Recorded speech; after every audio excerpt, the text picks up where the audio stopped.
is our town. Welcome.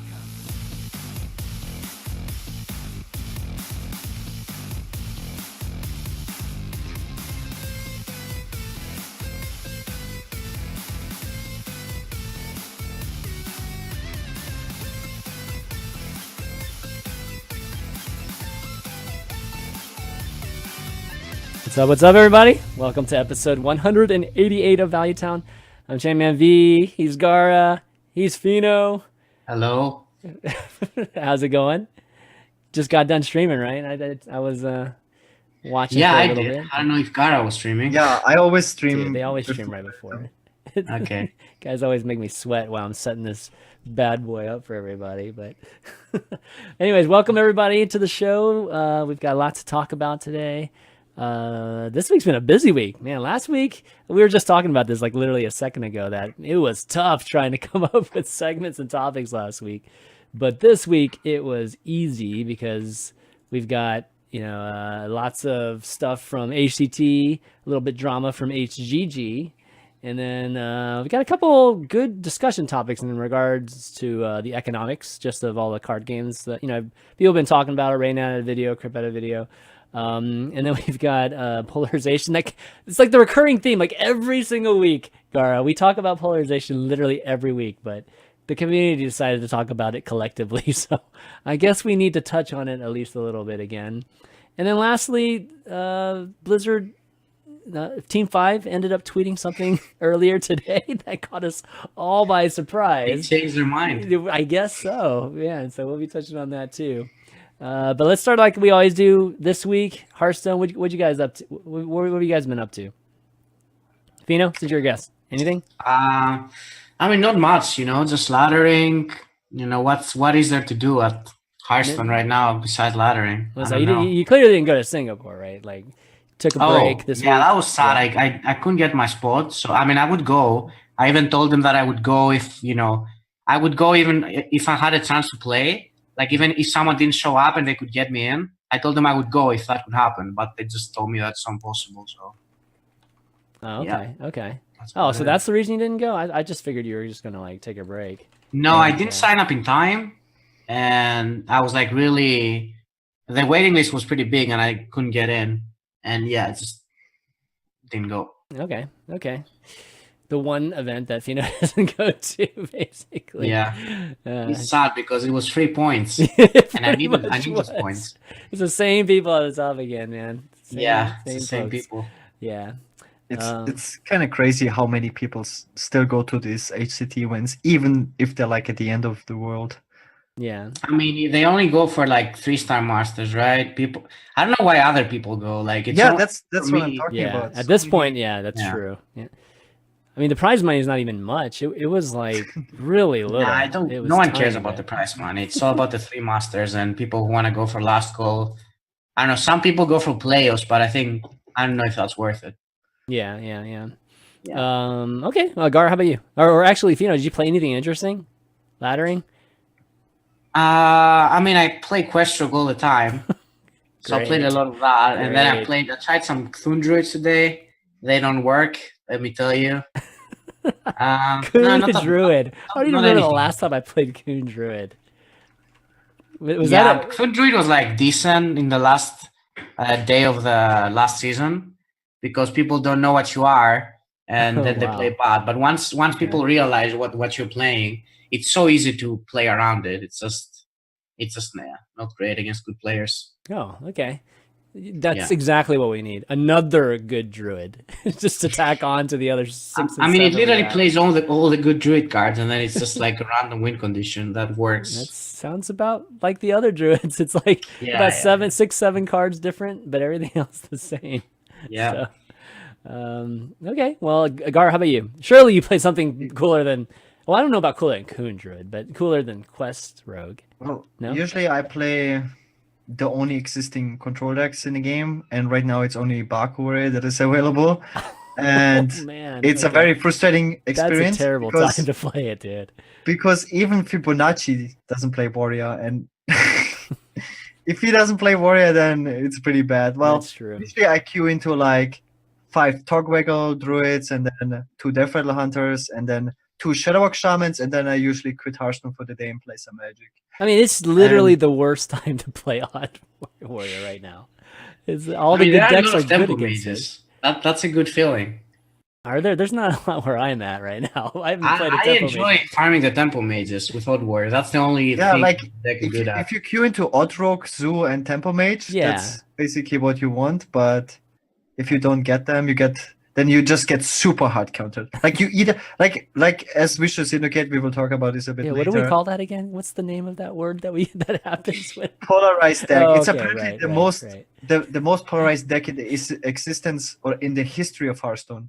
Baku Warrior. Yeah. Like you auto win or you auto lose. Like you're like ridiculously favored against aggro. You're like 90% versus aggro. I still like playing it though. It's still fun even when you play against Hunter sometimes. But yeah, it's when you lose after a certain threshold, you gotta stop. Today I switched. Like I played Odd Rogue because you like if everyone plays anti-control, it's like the best aggro deck.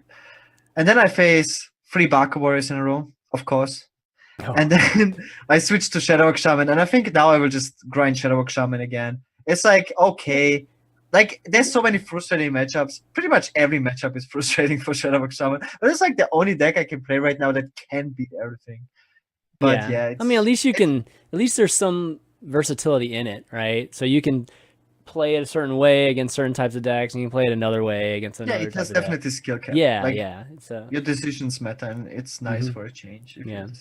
Speaking of Shaman, because I follow Ike on Twitter, and literally the last week he's been asking why isn't his Shaman on top of H's replay with win percentage, because he gets like 80%, I don't know, something crazy like that. So I'm like, you know what, I'm just gonna try his Shaman the last 3 days. And so I took his latest list, which let me show it to you real quick. Okay, it's this list right here, and dude, I lost like 6 straight times when I played it. And it's an even Shaman, and it's got a lot of different things, a few different things. I mean, if you haven't played even Shaman in a while, then it probably looks really different. But, definitely it's got more of an overload type of angle to it. And, it's got the bone mares in it too. And if you haven't played the version with Nimbus, that's in it too. But yeah, so I was playing it, man. It took me a while. I mean, I think I might be like finally over that hump where I kind of figure out when I'm playing, like how to play this a little bit better, but it could also just be the matchups too. I think I just might be playing against better matchups. But yeah, so, even Shaman's just generally good right now. And there's, I guess, all kinds of different even Shamans out there, but this is his latest one. So any of you guys played a Shaman like this at all? I mean, not really. And you don't even play against it that much, and there's a reason for it, because it's not good.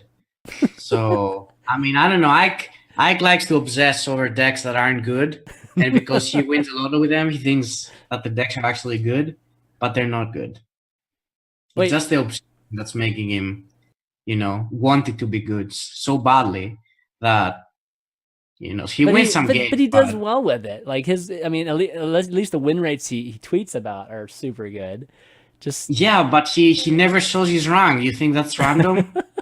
It's not random. Oh man, okay. Questioning. There's a reason why he never posts ranks and always posts deck lists. Man, auditing tweets now. Man, not trusting our fellow our players. I don't trust Ike that he played this on like top 100 and won like 80% of the games. No, it's impossible. Well, nobody wins 80% of the games in the top. That's what Ike posts, right? Right. So. I don't know. Well, I think he claims he went from rank 3 to legend. Like winning a ton with You can do that with any deck. Okay. In the game. God, that must be a good life right there. Being able to do it with any deck. I don't know if I trust that. Okay. But it's pretty fun though. I mean, if you guys want to try a new deck and try a little bit of a different angle to even Shaman, give this a try, because plays like the Thunderhead are always a lot of fun, especially when you're playing against a lot of aggro decks these days. And those 1-1s are nice to at least break Divine Shields too for gigglings when you run into them. But yeah, anyways, this is probably the newest deck I've played so far. Let's see. Go ahead. You gonna say something? There's so many things wrong with even Shaman that I can talk about for like for hours. I don't know if I should. But the problem with Even Shaman is like I used to play a lot of Even Shaman. It's just like it loses to aggro, it loses to Odrog, it loses to Zoo because they just have like better control of the board. And this deck has no comeback. Like you need to have the board. And Shaman is like the worst class at getting the board early. So it loses to other aggro decks. It gets hard countered by Baku Warrior. And against Hunter, you have like no Hex, no Earthshock. Like this list has no Hex. Usually you play one Hex, so you can't deal with like X, you can't deal with Cube. So it doesn't really beat anything. I think like, you can actually beat Hunter if you just go face, like right off the bat. But it beats the mirror. I'll give you that. This particular deck beats the mirror. You play like 3 cards with Overload. Unless I'm missing something. Well, I mean, the Overloads work with, again, you know, they work, well, for one, they're 0 mana, like both of them. And then they work really well with that that Thunderhead card. You know, because it generates. Yeah, that's what I mean. I'm telling you that you play Thunderhead and you play 3 Overload cards, 4. And this deck can't really play low value cards, I feel, because then you just run out of stuff and you're dead. Well, yeah. Well, you know, I've never run out of cards, but then again, I always get like Hagatha like relatively early. So I think the biggest issue is really that it can't contest the other aggro decks except you really high roll. Yeah, you lose aggros for sure. You need to get the 2 mana, the Merc guy, the 2/3, and you play against Zoo, and they get a Flame Imp, and then you kill the Flame Imp. Like it has to be like super best case scenario. But against Odrog, they just equip Dagger, and then you're like, well, that sucks. You just gotta hack up the lightning, you know, like volcano and lightning storm. That's it, you know, easy. No, I mean the what is it? What's it called again? That 0 mana lightning that does 1 damage to all the minions. That one's actually not a bad card. Like if you can get the right totem, if you can get the air totem, then that clears a lot of the boards. But again, you take Overload, so it does hurt a bit. Does that do damage to you too, or to just enemy? It does damage to everything. Yeah. So, okay. Yeah. Great. It's 0 mana, okay? I mean, jeez. Okay. If it only did damage to enemies, that would be really good. Yeah, I don't see this deck at all. Okay.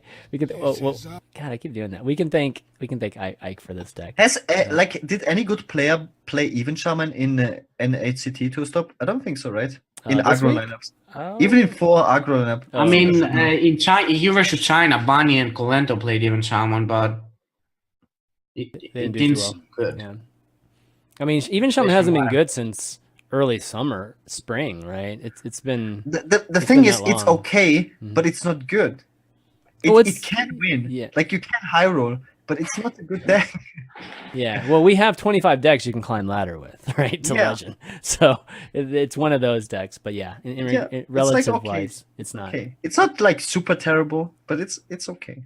Okay. It's probably better than Mech Druid, like Mechatoon Druid. Yeah. Nah, Druid plays Druid cards, Gaara. It can be better. Yeah, you're right. So many Druid cards, it can be better. There's no way. All right. Well, one thing actually, why don't we, since we're talking about just kind of like meta a little bit, why don't we just kind of go into the meta pulse that we always do here, and then I can actually talk about a new feature we have on the site too after we get through this. But here are the rankings, popularity for last 2 days or last 36 hours. You know, rank 4 to Legend. Not too much changing here. I mean, one thing that is pretty is a bit different is the range between the win rates. Is a lot closer. I think last week Priest was in the 46s. So something happened this week that's making it like a bit tighter. It's only 2.8% between number 1 and 9, which is kind of crazy, to be honest. Yeah. Maybe Asmo really pushes this. He streams every day for like 10 hours of Big Priest. I love that deck, dude. I love that deck. I play that. I literally go to that deck like once a day. Didn't he finish rank 1 as well? Yeah, he did. All right, Feno. No. Yeah, he did with that deck. Rank 2. He finished rank 1? Oh, not the end of the month. But he hit He was rank 1 or rank 2. He finished rank 1 or rank 2. Oh, really? I didn't know he finished it. He wasn't even close. He just got rank 1. That's it. He just what? I guess. He got rank 1. He didn't finish. He got rank 1. I don't think he finished rank 1 with it. No, he did not finish. Rage finished rank 1 then. Rage finished. What's a rage finish? No, rage, the player rage. Oh, rage. I was gonna say I've like never heard of the Quest term rage. Oh, with Quest Rogue, yeah. It must be Osmo and pulling up that priest, but or me too, pulling up that priest. I mean, he gets 6,000 viewers or so, and he streams it every day for 10 hours, like every day. It's the most fun deck. Like out of all the decks I've played, all those 30 decks I've played, the big priest deck is the most fun deck I've played right now in the meta, just because there's always like some kind of different scenario that happens that you didn't really see before. And whether it's just like, drawing a crap load from Lyra, or, you come up with 50 damage out of nowhere, it's like all these interesting things that happen when you play. I noticed this is like another deck that hard counters Sparkle Warrior. Another one of those 20 decks that just I don't know if it hard counters, but it's pretty good against it. I played the matchup. You die 100%. It does so much damage. It's ridiculous. It's just that they have too many threats. You can't deal with everything. Yeah. Even if they play like the 9 mana spell, you can't really do a way to kill that. 9 mana spell, and if you get the Lich King anti-spell thing, spell, it's just like instant death. It's but then they just kill you for like they go resurrect and kill you in the same turn. You don't like if for like 1 mana they kill you. That's what I mean. So you can literally come back from nowhere to win, like beat hunters and things like that. It's actually. I don't know. That's why I like the deck so much. It's I've been playing it literally for like 2 months now. It's so fun. But yeah. So anyways, these are the win rate. The win rates are pretty. I mean, they're pretty normalized at this point. I mean, 2.8 is like a dream, I think, for designers. And then the game is fine. I didn't say that. Okay. Balance wise, it is good. Balance wise, it's good. Class popularity. Okay, this is where you see a drastic difference in, or you've got the haves and the have-nots. So same thing. It's the same 4 on top. And then mage, mage and shaman kind of, I think. Actually, mage, shaman, and warrior fluctuate a bit. And warrior's just been on the downtrend like the last few weeks. And then paladin just keeps on sinking. Like, can it get to the 2%? I've never seen a class at 2%, 2 point something percent. It's crazy to me that mage is 11% when there's only one viable mage deck. And I mean, Hunter has like 2 or maybe 3 viable decks. Rogue has the odd rogue and the quest rogue. Druid has 20 different decks. And then Warlock has like Zoo, even lock, control lock, all that. But mage is at 11% with only tempo mage. That's actually sick. Yeah, that is. I don't know why. It's because quest rogue is so popular. That's why. Quest Rogue is so popular. Yeah. Okay, well, anyways, that's a quick look at that. We've got our 5 best decks too in the last 24 hours. Quest Rogue number 1. It's always makes its appearance. I feel like it makes its appearance every 2 weeks or so. Death Rattle Hunter's been a mainstay like the last 3 or 4 weeks. So I feel like that's just there. Token Druid pops on here, which is cool. Again, it seems like a different druid every week. And then Odd Row, of course. Combo Priest, which we talked about before, Big Priest, some people call it. And then obviously Quest Rogue again at the top. Wait, this is the most popular Quest Rogue version? This is the version I play. It's not the most popular. It's just the highest win rate in the last 24 hours. Oh, the highest win rate is this, not with backstabs. Yeah, I mean that's what our stats say. So okay, because I think I checked on Legend only and it was with backstabs. Yeah. If you check Legend only, it's not the last. It's a little bit a wider range of data. So this is the best Quest Rogue version. This is the one I've been playing for a long time, so that's good. Yeah, that's kind of why we run this query, just so we can show what the most recent thing, even more recent than the actual site. Mm-hmm. So congrats on the best Quest Rogue. Yeah. I'm pretty sure my win rate is insane. I'm making that win rate. You sound awful like an awful lot like Ike right now, man. I swear to you, I'm the highest win rate Quest Rogue player by far. Maybe Raids is better than me on the win rate. Okay. But if Blizzard posted win rates, I'm pretty sure I'm like the highest or the second highest. It just feels. It sounds like a show match again, man. Are you gonna play in your own show matches? Is that how it's gonna work? I mean, yeah. All right. Show matches are cool. What is the next show match, by the way? And for those of you wondering what I'm talking about, Feno always takes like tomorrow. Oh, which one? Sorry? Sorry, I was just going to explain to people. Like people don't know what I'm talking about. Feno does these show matches where he picks two archetypes that generally have some, like disagreements as to which one's better, depending on, if pros play it or, or just pros disagree on it. And then he has a show match with it. So which one's the next one? It was going to be tomorrow, like even look versus Token Druid, because stats say it's like really even look favored. But the more I played against good players, I feel like it's way closer than I thought. But actually, I just realized that tomorrow is the champ, so we're not going to do it tomorrow. But yeah, it's going to be the next one. Yeah, you could do it right before it. If you do it right before it, it could be pretty early. It's going to be really early because I only have like an A players that played. Yeah. It's like three players from an A. So it's going to be like super early for them. I don't want to do that. Yeah, it makes sense. After fall champs, there's like nothing too. So that's like a perfect time to do it. Yeah.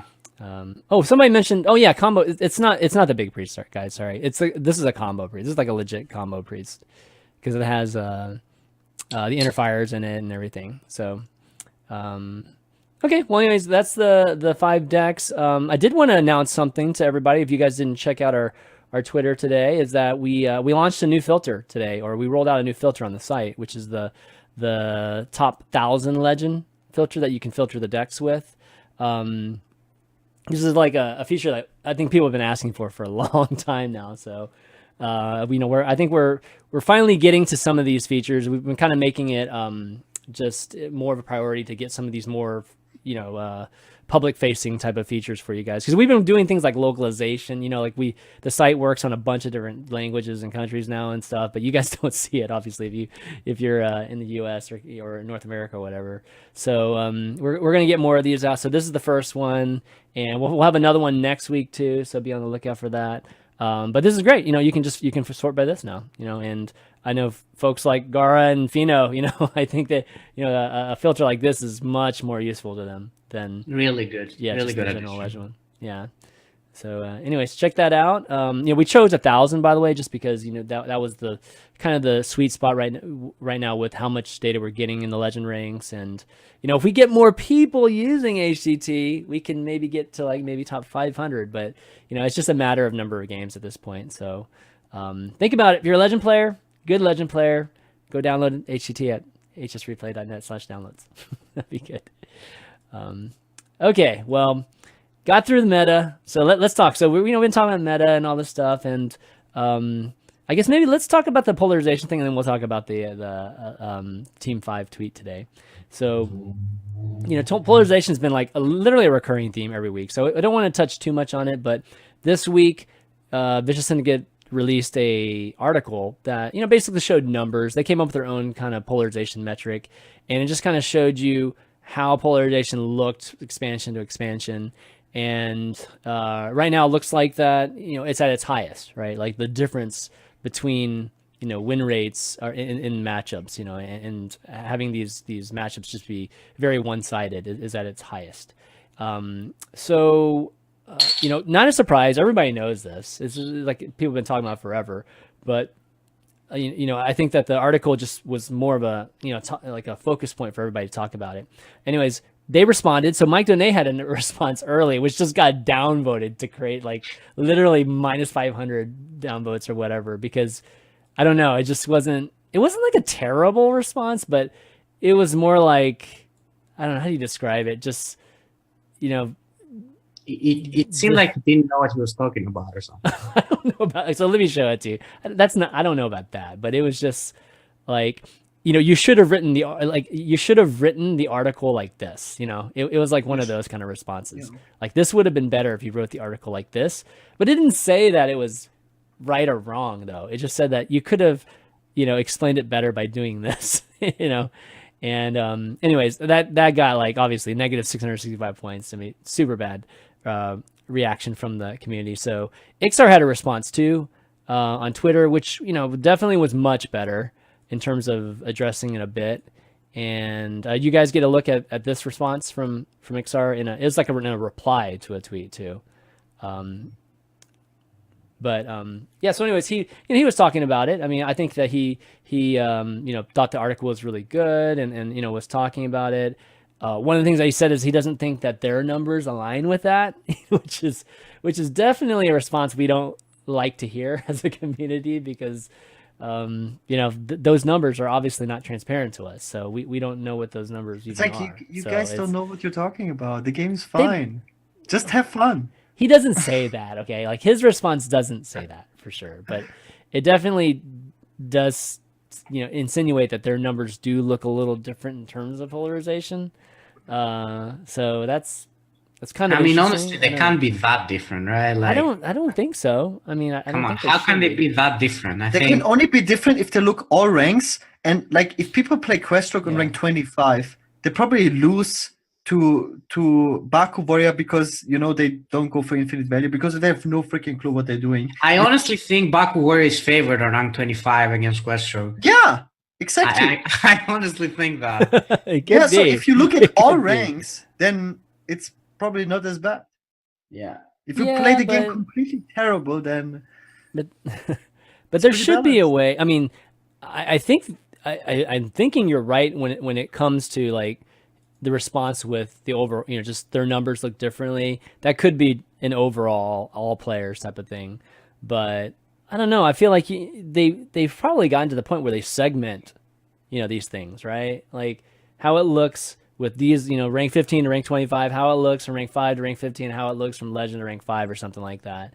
And I like definitely from rank 5 up to legend, it definitely, I mean, I would guess, I haven't ran our numbers to really look, but I mean, from what I saw from Vicious Syndicate's article, it doesn't look that far off what I would even guess it would be. I mean, Vicious Syndicate said that they're using Trackerbot and Deck Tracker. Yeah, there's more that comes from our HCT. Yeah, and HS Replay is also using Deck Tracker, and Deck Tracker is from recorded games, from actually recorded games, so it's not like some made up statistics. Yeah. And stats don't really lie. So like, how could it really be that different? It just doesn't make sense. Like, I mean, Blizzard has all the data. I don't have all the data, so there could be a difference, but it just can't be that big. Yeah. Is one of them. I mean, like, I think one of the statements that came from it is just that it's just the highest that it's ever been. I mean, is that a true statement or not? Even if regardless of how high the numbers are, is it higher than it's ever been? And I mean, I would think that given his response, he's, it makes you think that it's not in their stats, and that would be surprising to me, at least at the higher segment.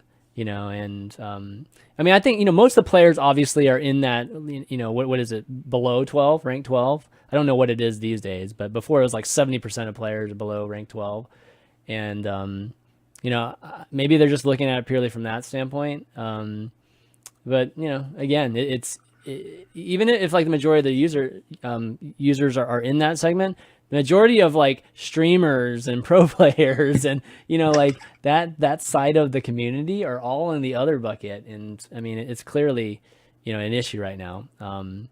So what else did he say here? Anything else that Ixar said here that really stood out to you? I think I remember he said that his wording wasn't great on something because, right? Didn't you say that? The wording wasn't great? What? Maybe it wasn't in this tweet. Yeah. I mean, let's see. I'm kind of going through right now, right here. Snapshotting, like depending on when you snapshot it, can obviously affect the stats, but I don't think that's as big of an issue here. Let's see, but generally speaking, I mean, I think Dean's response was probably the best response we've gotten from the team. In terms of... you should check this out. How can I send you a link, by the way? Oh, just send it in Skype. Oh, okay. Yeah. This is the one I was talking about. If you see his response on this tweet, I think we're looking at a different tweet, aren't we? No, I mean, there's a Reddit thread that summarized it all, but this one? Oh, okay, maybe I didn't look at this one. Okay. This one is different. He's talking with Megaman, who does like a bunch of stats. Okay, here we go. Actually, I didn't see this one. Yeah, this one is interesting. This is the one I read, I think. I don't know if people have seen that one. Oh, okay. Yeah. So he outright just says that it doesn't think it's increased dramatically. And maybe not dramatically, but at least it's increased, right? Like, it would be nice to at least have them acknowledge that it is at its highest, but you know, it seems like they're just avoiding saying that statement. Yeah, if you scroll down to the comments, he explains. Oh, does it? Okay, let me see. There's like a bunch of replies to that tweet, basically. So okay, here. Oh yeah, here we go. Oh yeah. This is the same thing. This is the same thread. Yeah. Is it? Yeah, it's the same thread. It's just that was a specific one. Yeah. But you know, he does say that you know, cards like the DKs and Jade and Odd, you know, I mean, he does say that he disagrees that players hate those cards, and I think that when you first play them, you don't hate them, but I think over time, when you realize what it does to the metagame, people start to hate those cards, right? Like, does anybody like Jade? Like from a pro, did anybody like Jade at the end of the Jade era? Like when Gadgetzan finally got, like right before it finally got retired? Like, I no, like the thing about Jades, I always enjoyed the Jades for Rogue and Shaman, but not the one for Druid, because for some reason they printed Jade Idol the way how they did it. It was actually only Jade Idol that was a huge problem. I think Jades it was just fine. Jade Idol. Yeah. If you had a limited amount of Jades, then it was cool. I think Jade Claws into Lightning into Aya always felt like it was so satisfying to like play Jade Claws into Jade Lightning. Yeah, it was good. I never felt bad playing against it or playing it. So okay, maybe. I don't know. I didn't hit Jade Idol as much as other people did. Yeah, but because I thought it was completely beatable. I mean, sure, there was like, again, talking about polarization, right? Like it had some super polarized matches where you just couldn't win because they go infinite. They never run out of threats. But I think there was an interesting way to even approach these games because you could like try to out-tempo them or something like that. Yeah, there was a tempo. I mean, the tempo was a little slow, so there were ways of taking advantage of it with Jade, unlike some of the decks right now. Yeah, that's true. I don't know. I think it was interesting though. I wasn't really a big hater of the Jades, but I can see how it's not great for the game. Have a card like that. Just for Jade Idol, I think all the other Jades were completely fine. Yeah, it was only Jade Idol, and later they printed Skulking Geist. So because of Skulking Geist, it was like okay, it was tolerable, the whole Jade thing, because it was only Jade Idol. Then we had Skulking. But the most interesting thing I found about the article, by the way, is that the last most fun meta for people, for streamers and stuff, was like during Whispers of the Old Gods, and I think this was also for me the last super fun meta, and apparently that was the last meta where we had the least amount of polarized decks. So that was like during the time of Razaku's Priest, Midrange Shaman, and that is what I find. I mean, I just remember that back in the day we had like polarized metas, but it wasn't like this. For example, now we have the meta is pretty polarized, but we have like so many different decks and so many different archetypes, right? But back then, I just remember that we had like 4 decks or 3 decks.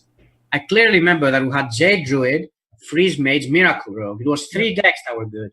And then whatever you queued, you had to queue the right matchup. If you queued Jade Druid into Mage, you would win. If you queued Mage into Rogue, you would win. If you queued Rogue into Druid, you would win. That's how it went.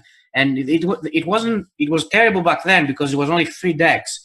Now it's like so many decks. I mean, it's polarized, but it's just, you know, you have decks to choose from at least. Yeah, so I think that, you know, you talked about Whisper of the Old Gods, but you kind of have like this loss of memory with a giant year after Whispers of the Old Gods, because that's the Shaman era.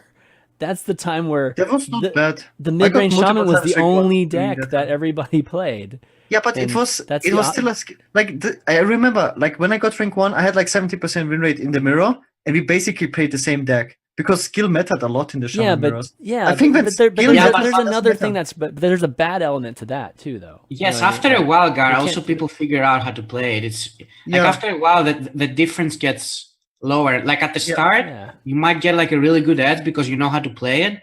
But when it's like when you've been playing the same thing for like a month or 2 months, people catch up to it and they play better. You know, at least the good players do. So I mean, I'm sure you can get an edge there by being better, but after a while, it's really not there anymore because people have played the same matchup a million times, so they kind of get an idea of how to play. I know that And they nerfed Shaman, right? Very shortly. Well, they nerfed Shaman when we went into the Ngoro stage, and this is kind of where we started, the path to where we are now. But the meta, for example, where Razakus Priest was the best deck. I love that meta. Yeah, exactly. It was the last best meta. The thing is that so few people played Razakus Priest because it was such a high skill cap deck, and it could lose to everything. So it's like whenever you queued into Razakus Priest, you could beat it.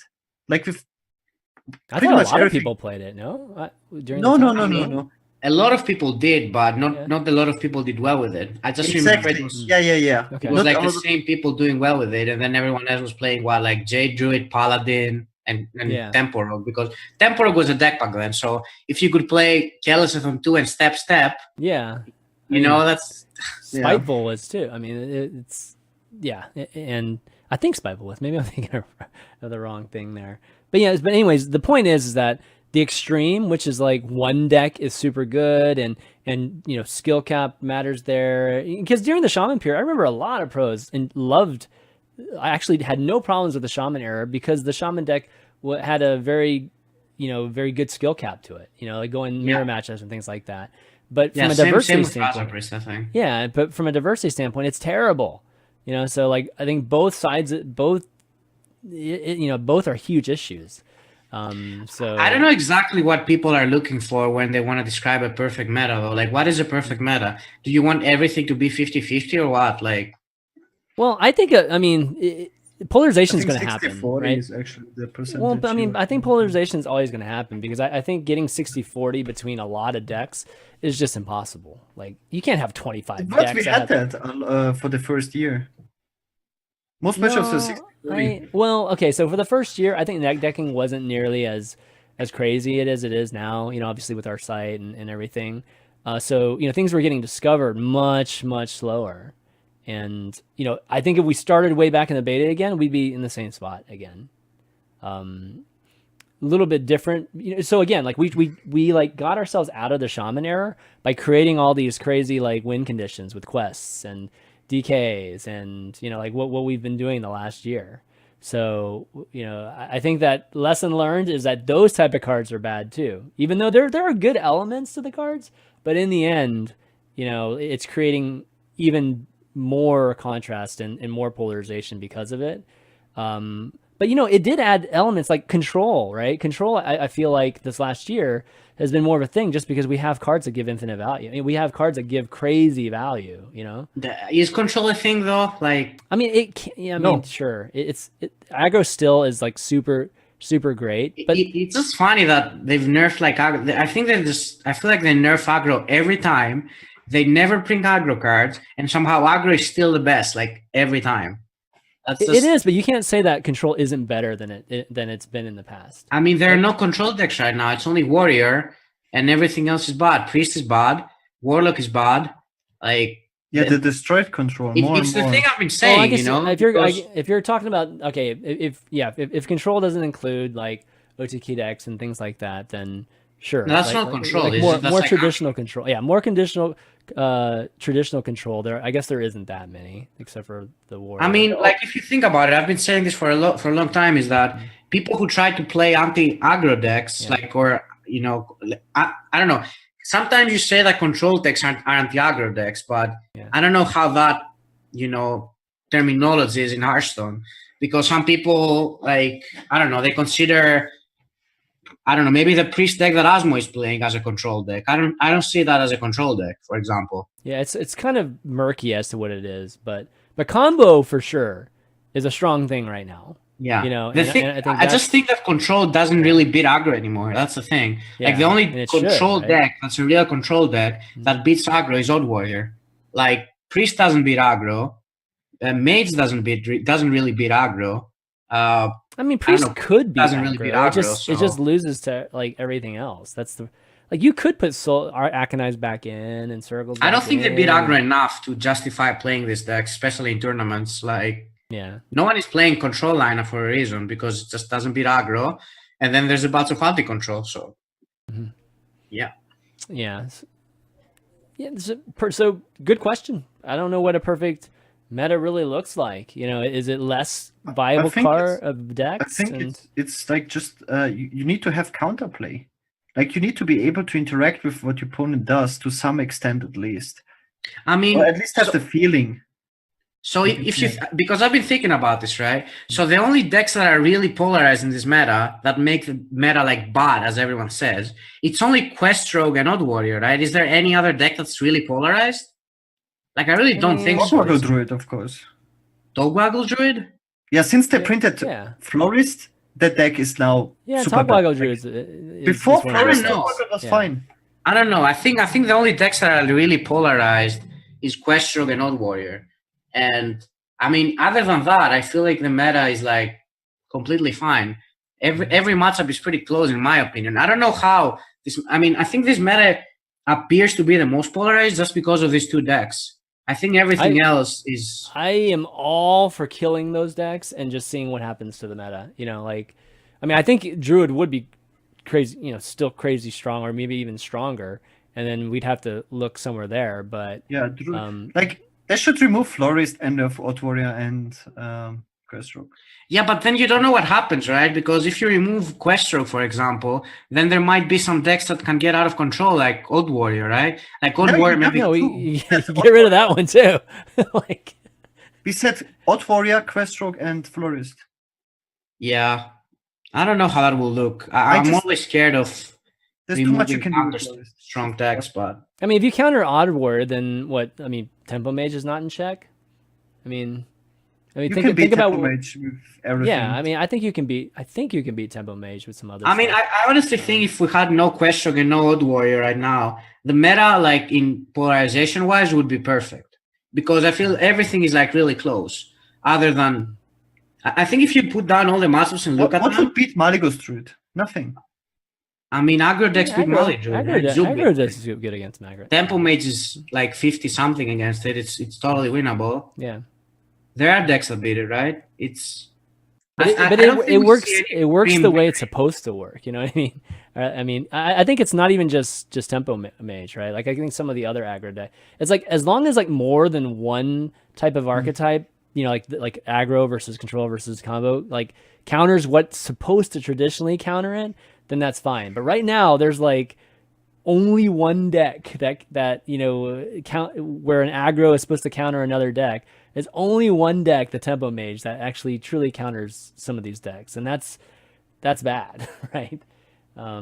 You should be able to have Zoo be able to counter it, and Odd Paladin, and these other decks too. But right now, counter what? Sorry, just counter, say, like Quest Rogue, you know, whatever like aggro is supposed to counter. Yeah, right. And only right now, Tempo Mage counters Quest Rogue. It's like the only thing that's fast enough to counter it. So it's that's another element that's bad. Which one? Odd Rogue? Odd Rogue also counters Quest Rogue.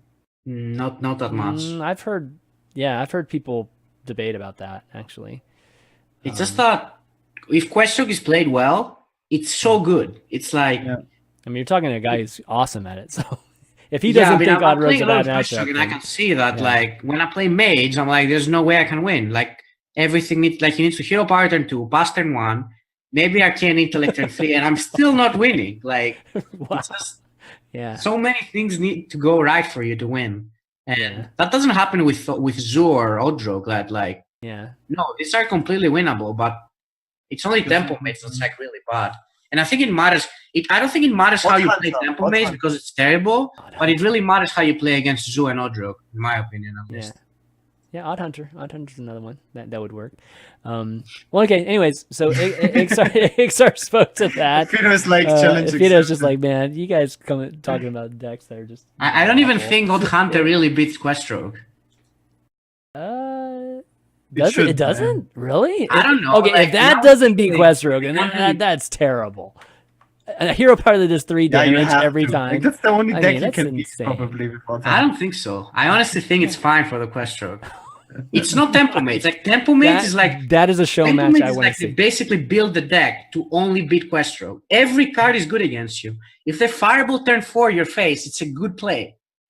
That's how good the deck is against you. It's like Counterspell, Explosive Runes, bunch of minions that have like 3 health and stuff. It's the worst. I would love to see the show match Quest Rogue versus Odd Hunter. I definitely want to see that. I honestly think we'll be fine. I totally want to see that. That would be such a good one. Okay, well, anyways, today we got a tweet from Blizzard saying that they are looking at balance changes, which I'm going to put up here. Let's take a look at it. This is what we got today. We've been discussing a couple of card balance changes to make next week. We'll have more information to provide on October 15th, which is, what is that, Sunday? 5 days. No, that's Monday. So it's Monday. So they're gonna, I guess they'll release it on Tuesday, like right after they announce what it is. This is the infamous announcement of the announcement. Yeah. But this is big news because everything they've said so far, even in a big blog post, which we talked about 2-3 weeks ago, was that everything looks fine, guys. We're not changing giggling inventor, like that whole blog post, right? So this sounds like they've changed their mind on that. And dude, I have no problems with them changing their mind. Okay, like, don't be pride. I'm all for like not being prideful or anything like that. The team doing just what's the right for the game, obviously. So if they decide to make a change next week, hallelujah, man. I am like super happy about it. But how interesting is it that they decide? I mean, so here's the question: did we just misinterpret what they've said before? Because this change is going to be almost mid-expansion. Like almost right in the middle here, right? So were we just like interpreting what they said to mean that they're not going to do any changes this time? Or did they actually explicitly say it at one point? Literally said they're not going to do any changes. The meta seems fine. Okay, I'm just wondering if it was extremely explicit. So I don't understand, man. I really don't. Like, how does this happen? How do they say that they're not going to change anything? The thing is fine, and then after like a week, we need to change some things here. That's so weird to me. But I mean, I love change, so I'm okay with this. I'm just scared that they will change things. I don't know. As I told you earlier, the last time they did nerfs, I think they were like the best nerfs they've ever done. Like at the Q block. Yeah. The Q block nerfs. I think those were the best nerfs they've ever did. And I mean, I hope they do a good job again because last time I think it was great. It's like it would be so fun if they nerf Questroke again for the 5th time. They will nerf Questroke. I can tell you exactly what they will do. Okay, right? So what are they going to do to it though? Is they're going to they will nerf Giggling Inventor and that nerfs Questroke. Giggling Inventor is only really core. Giggling Inventor is only core in Questroke in one deck. Okay, every other deck that plays Giggling Inventor doesn't need to play it. Token Druid doesn't need to play it. Old Warrior doesn't need to play it. Like what other, like Odrog doesn't need to play it. It's even bad in that deck. It's only Questroke that really needs Giggling Inventor, and they're gonna nerf it. I personally think Giggling Inventor is a fine card.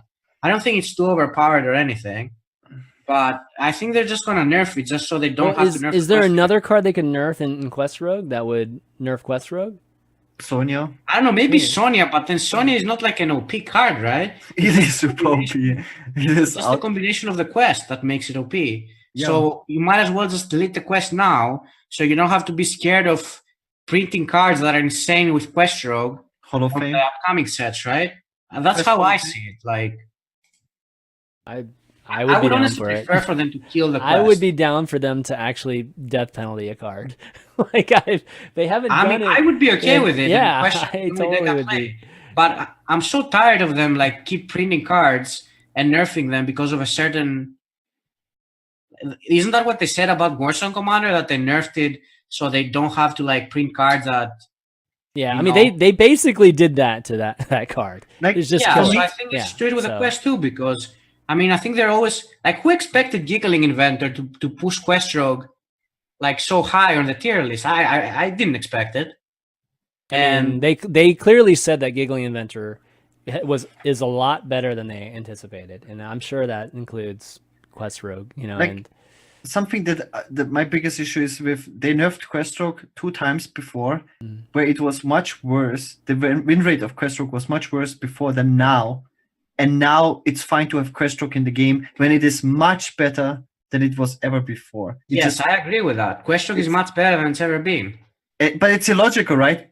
That because they nerfed the deck before, And it was not okay. But they added a card. One card changed everything. Well, 2 cards. I mean, Sonya too. I mean, so I guess Sonya was around last. No, Sonya was around. It's the giggling that makes like a huge difference. Mm-hmm. Okay, so changing giggling would obviously hurt that. Baku Warrior would still be around though. So, and Baku Warrior, I feel like, is something that's much harder to change without changing something that's. What would be interesting is also if they would change Zola. If they remove Zola, you can't. Zola is fine. Like Zola, you don't even need to play Zola in Quest Rogue. Yep, like but if someone told me to, if they removed Zola, I would still just spam Quest Rogue. I don't think anything changes. Of course, but it would still be a nerf. Like we're talking about the nerf. I mean, it would be like a nerf, sure, but I don't think it would change anything. Sure, it would give you like, I mean, no, is it really a nerf because you still beat all the control decks, and then against aggro, like you never really need Zola anyway. So it's kind of like it really doesn't change much. If you want to be, I guess, as elegant as possible, you just choose the one card, right? That would just basically make it just irrelevant. So like who even wants who even wants Quest Rogue to be viable? Like screw that. I mean, I'm sure there's people in rank 15. I like the deck, I really like the deck, but I think plenty of people. High skill cup deck. I don't think it's healthy for the game. That's the thing. Me too. I think it's a really high skill cup deck. The good players win way more with it than the bad players or like the not so good with it players. And I don't know. I like playing it, but I think it's not healthy for the game because the fact that it beats some decks like so much is actually not. It's just not fun at all. Like even for me, when I queue against a Node Warrior and he's playing it out, and I'm like, come on, just concede. There's no point. Like, you can never win. We're just gonna sit here for like 40 minutes to prove what? Like, and I mean, I think this generally applies to the Angora quests. Like the concept of creating another win condition at the time, I thought was really cool. Really brilliant, very interesting design decision to make. But in retrospect, now that that we're seeing what this causes and that it's impossible to do counterplay unless you wrote a specific card for a quest, right? Like increase the quest counter or something like that. It's not interactive at all. So it goes against everything that the game is supposed to be about. So I think they will do. So what I think they will do is that they will nerf Quest Rogue somehow. I don't know if that's by nerfing. I don't think they will touch the quest again. They just leave the quest be until it rotates out. Yeah, they will probably nerf some card like Sonya or Giggling. That to me is unnecessary. And then they will do some. I think they will change something in Druid. Maybe make the plagues like 4 HP or something. I think they might touch plague again, like second nerf. That's what I think. Make it 7. No, I think they will make like maybe 4 health. 4 health, or maybe just limit the number of 1/5s it creates. Yeah, one of these maybe. I think they will maybe spawn like 1 less or something than what the other guy has. But I can't really think of what other thing they will change, right? Like, you think they will nerf Flood Warrior somehow? Like maybe decrease the armor that the hero power gives? I don't think so. No, and it's like I don't think they change nerfs other than Giggling Sonya and some Druid nerf. Yeah, like that's what I mean. The Odd Warrior I feel like is much harder to change. Maybe they're gonna change Cube as well. Yeah, Cube is a really strong card, but Rexar. I think they might nerf Rexar too. I think Rexar is just so good right now. How could you nerf Rexar though? I don't know. They'll find a way. It doesn't do the 2 damage to all minions usually when it comes to the battle cry. Maybe I don't know. They usually just increase a mana cost. Yeah. What else do they do? Or did they change like stat line by 1 or 2? Well, you could. Yeah, they could make the Rexar decay 7 mana, right? Or so. I don't know if that's a good enough nerf though. No, you can limit the build a beast or whatever. You could manipulate it there a little bit too. I honestly don't think changing the Rexar to 7 mana. I think it's a good nerf. Like, I think people will still play the Rexar for 7 mana, right? Of course. I don't even think that's much. Yeah, I don't think that's much of anything. Yeah, exactly. Like, I mean, I think if you limited the type of minions that they could get, then that would be a subtle nerf to it. I honestly really like the Rexar build abyss thing. I think it adds a lot skill to the game. So I don't want them to change that. I think I want them to maybe just nerf the card. But I don't know if nerfing it to 7 mana is enough. But at least you're not as strong against aggro anymore or something, right? Yeah. I still think Druid is a huge problem. I think Florist specifically is a huge problem. It just kills a lot of other decks that you just can't play because Florist. Yeah. Well, right now this is where we get into like dangerous, territory, just because. Without testing it to a large degree, changing a bunch of things is like really that's dangerous. another interesting thing. It's like it's who's super playtesting, right? It's like how many people are playtesting these changes? You know the people. You know all those people that are playtesting. It's like 5 people probably. That's actually crazy if you think about it, right? And then they release it to like millions of people. Yeah, I mean it's people we know. I mean it's like Chalky and Reels and XR and probably 2 or 3 other people. I mean, it's all those people testing, and it's, it's not enough. You know what I mean? Like they test. It's actually crazy. Yeah. So but that's the thing. Like you kind of send it out there, and you make changes based on that, and and if you can keep changing it, then it keeps moving at least, and it doesn't settle on any type of meta and gets bad. They really won't nerf much, though, if you think about it, right? Like a week ago, they posted that they think everything is fine. They really can't nerf that much. But Feno, last time they did nerfs, they nerfed randomly hacks, which like nobody expected. That wasn't last time. No. Last time they targeted Q block, and then last time the nerfs were completely fine. Yeah. I think all the nerfs they did last time are reasonable. Every single one. It was not last time, but at some point, when they randomly nerfed Hunter's Mark, Execute, Hacks, it kind of made sense, but it was like out of the blue. Like nobody expected those. This one won't be that. But right now, Gaara, this one will not be that. Yeah. They specifically said that everything was fine, didn't they? Like a week ago, I don't know when it was, but didn't they tweet that they're not gonna change and they're not gonna make tournament mode like a couple of weeks ago? I really wonder what changed their mind. Like, was it the Vicious Syndicate? Was it Reddit? Was it Value Town? Us ranting about it. I think it's all. I think it's like all the people leaving. Right? It's all the streamers probably leaving. All the streamers kind of getting bored of the game. It's Delay's video. It's us talking about it. It's Vicious Syndicate and everybody tweeting off of that. I mean, that thing got like 4,000 upvotes yesterday. There's it's hard to deny. Like we can't just say there's so much agreement in with all of this that you can't just say it's the vocal public. It's everybody, like at the top at least. From a competitive / influencers / just people that want to climb the ladder. The legend. Like everybody's saying the same thing. So they have to take that into consideration. Like they can't just ignore it, or else like literally people are just disgruntled. Like people are really mad, right now and bored, and it's bad timing, crazy bad timing for this. But like how you have to do it. Changes though. Like if a week ago they said everything was fine, I don't know.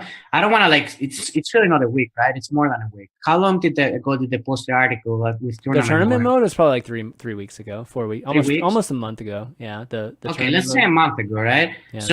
So in that month, does it mean that they had tested some changes and they thought they weren't needed, and now they're thinking they needed, or did they like test like in the last 2 weeks or a week, and they're gonna imply the changes? I don't know if you understand what I mean. But I know what you mean. So like in a week, did they like make some changes and they're like, this is better, or how did it work? I mean, we'll never find out, I guess, but. I mean, somebody in the chat, like LZ guy here in the chat, makes a claim that maybe their sales number changed like in the last month. Nobody's buying packs. I mean, that's not completely unreasonable. Like decisions are being made by the sales team, marketing team, right? Like there definitely have been things about Hearthstone that have been I feel like the design of the game, or just like things that have been added or been really promoted in the game, have been more marketing and sales oriented. So it could be. I mean, it could be just like the sales team comes, hey guys, got to do something about it, man. Revenue dropped like this last month by 30%. So we got to do something about this. So I don't know if they have this active meter of contentment, in the community, or, you know what I mean? Like approval in the community, and just how that is. Like, I feel like even if a lot of people just stop playing it, you wouldn't see it until the next month, right? Until you actually run that periodic, whether it's based on revenue, like money wise, or if it's like some kind of monthly thing that you run just to see how things are. But something happened. Clearly something happened. And my concern was that, as I said before, right? Like if a month ago they say that everything is fine, and now they're saying that they're gonna change something, like, did they have like enough time to test everything like in that month to make sure that the changes are good, or are they just gonna throw the changes in because something needs to change? Because if they didn't say anything a month ago, right, we could just be thinking that, oh, they're still testing, they want to figure something out that's good. But now if a month ago they say everything was fine, and now all of a sudden they change their mind, like, is that enough time to like come up with good nerfs or something like that? I don't know.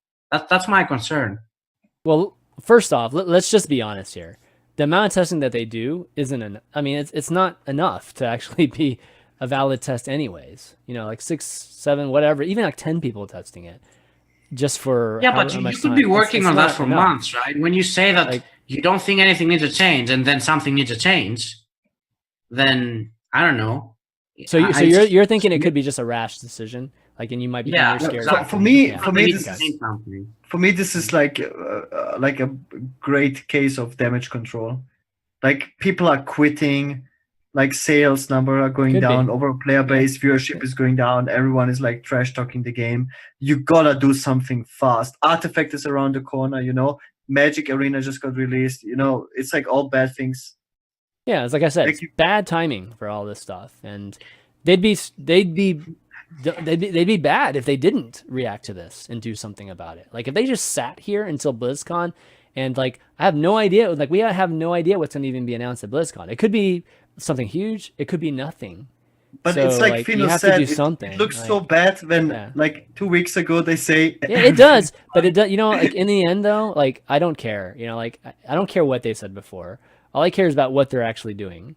And I'd rather them, like, not be prideful and say, oh, you know what, guys, our numbers are looking bad now, and we said we weren't going to do anything like 3 weeks ago, we should keep to our word. Hell no. Like, I don't want you to keep to your word if you're not going to do anything. I want you to do something, so I don't. I mean, it can be a really positive thing. I think most people like change, especially when the meta's getting stale and all that. Yeah, for sure. And like, as I said before, in my opinion, last time they did a great job.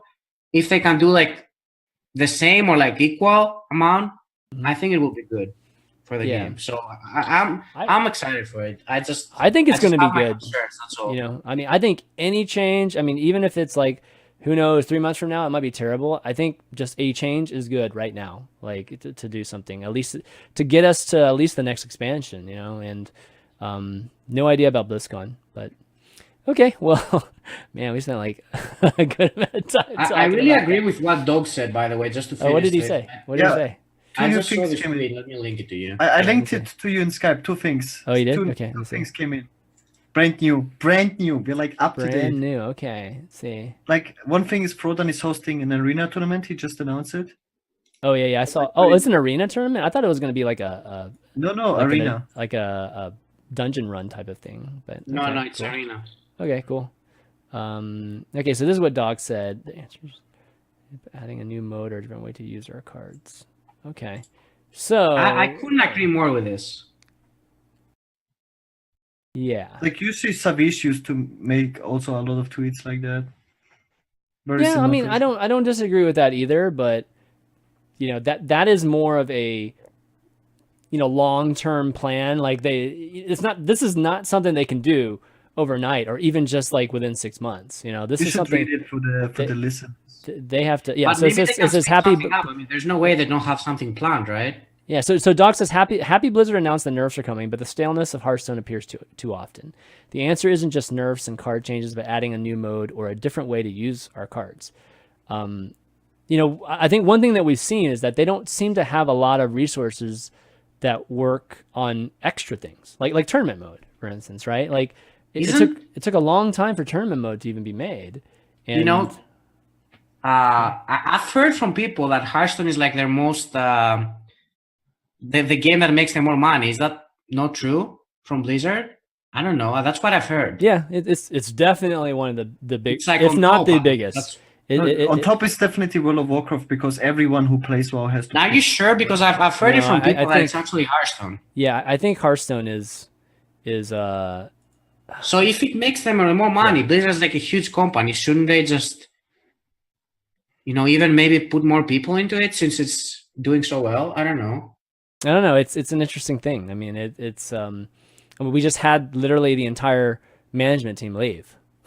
So, yeah, that's pretty crazy, right? And yeah, that can't be good too. And there's definitely another news. Like, who knows what is happening behind the scenes? But that's just bad. I mean, that's just bad too. So like at Blizzard as a company, think about that, right? If you had, and this kind of leads to Mike Morhaime too, which we can talk about Mike and all the awesome things about Mike, but even just from that standpoint, him stepping down, and somebody brought this up to me because I didn't even think about it. But it's like, wonder if it had anything to do with the entire Hearthstone management team leaving and building their own company. Given that that this is potentially their biggest revenue generator or one of their biggest revenue generators, and you just literally had the entire management team leave. That's usually a bad thing, right? Like from a standpoint of management. So it's conspiracy theories, obviously. But one thing that I would have to say with Mike is like I don't know how much Mike liked Hearthstone. Like, do you guys know how much Mike? I didn't really ever talk to Mike about Hearthstone at all. Like. I mean, if it's I don't know again about this, but if it's the game that like gets you the more money or stuff like that, shouldn't you put more resources into that or like at least have I would think so, but like because you just said like they don't have enough resources. I mean, shouldn't they have those since it's doing so well? I mean, something they did is like visibly was they put a lot of resources into games that didn't do well. Like like Overwatch, right? No, Overwatch is doing fine. That's not doing bad. They're making good money in Overwatch too. It's not as much as Hearthstone though, I don't think, but they're making money with loot boxes and everything. Uh oh. Did I lose you guys? Oh, did I lose those guys? Oh, let me make sure I'm still connected here. Shoot. I think you're disconnected. Okay, there we go. No, I think oh, you guys here? Okay, now it's moving. Yeah, I think Zoom might be having some issues. My internet seems to be fine. It must be just okay. Okay, it's back now. Sorry about that. I think it's Zoom is having some issues. No, I think Overwatch is doing fine too. I don't think it's I don't think necessarily Overwatch was it, but maybe like Diablo 3. And Heroes of the Storm. I remember I don't even like 2 years ago that they built the biggest stage in the history of esports that I've ever seen at a DreamHack for Heroes of the Storm, when Heroes of the Storm did the worst. Like they artificially boosted it. It was crazy. Yeah. And this is when the price pools for Hearthstone went down at the same time. Like they clearly used a lot of resources from other games and put it into Heroes of the Storm to do it well. Like kind of like the opposite of what Feno said is like instead of putting more resources into games that are generating you all the value, they're actually using resources from those games and put it in the games that are not doing well. Like maybe Diablo as well. Even. I mean, Team 5 is big right now. I mean, there's a lot of people on Team 5. But I think there's a lot of, artists and, like a lot of people that go into that, like the production side of the game. And even just like the single players, the PvE stuff, or adventure modes or dungeon runs and all that stuff. I think a lot goes into that side of it too. But I think the issue with like putting a lot of resources into that is that usually that content is short-lived, right? Like you finish that stuff and it's doesn't have much legs, right? You don't really need to put all the resources, right? If you're saying that the Hearthstone is dropping for some reason, shouldn't they put enough resources into that to make sure that it gets back to doing well? Like, could it be that hard? I mean, we don't know. I think it's still doing well, guys. So I don't. So let's put that on the. Let's put that down first. I think it's still doing well. in terms of like the amount of revenue and everything it's generating right now. I mean, Gaara is right though. It has to be doing worse than before since Magic is out.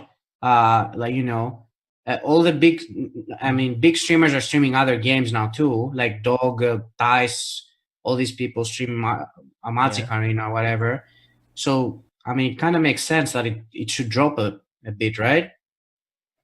I would think so, but again, like we can't really see the numbers, but yeah. But anyways, kind of getting back to like I guess what you're trying to insinuate is that we need just bigger changes, right? We need more like formats, more different ways to play this game, because the platform in the sandbox that's there, I feel like there is some ability like to broaden out the product, right? And yes. I've always felt that they were constricted, like in some way, like we can't see. I've always felt like they were crazy constricted to like. I mean, they have to be, right? Like, yeah. So that's why they make all this stuff. It seems so easy, at least. Yeah, but so every time I bring up Hearthstone 2.0, everybody just like shits, like totally shoots down that idea.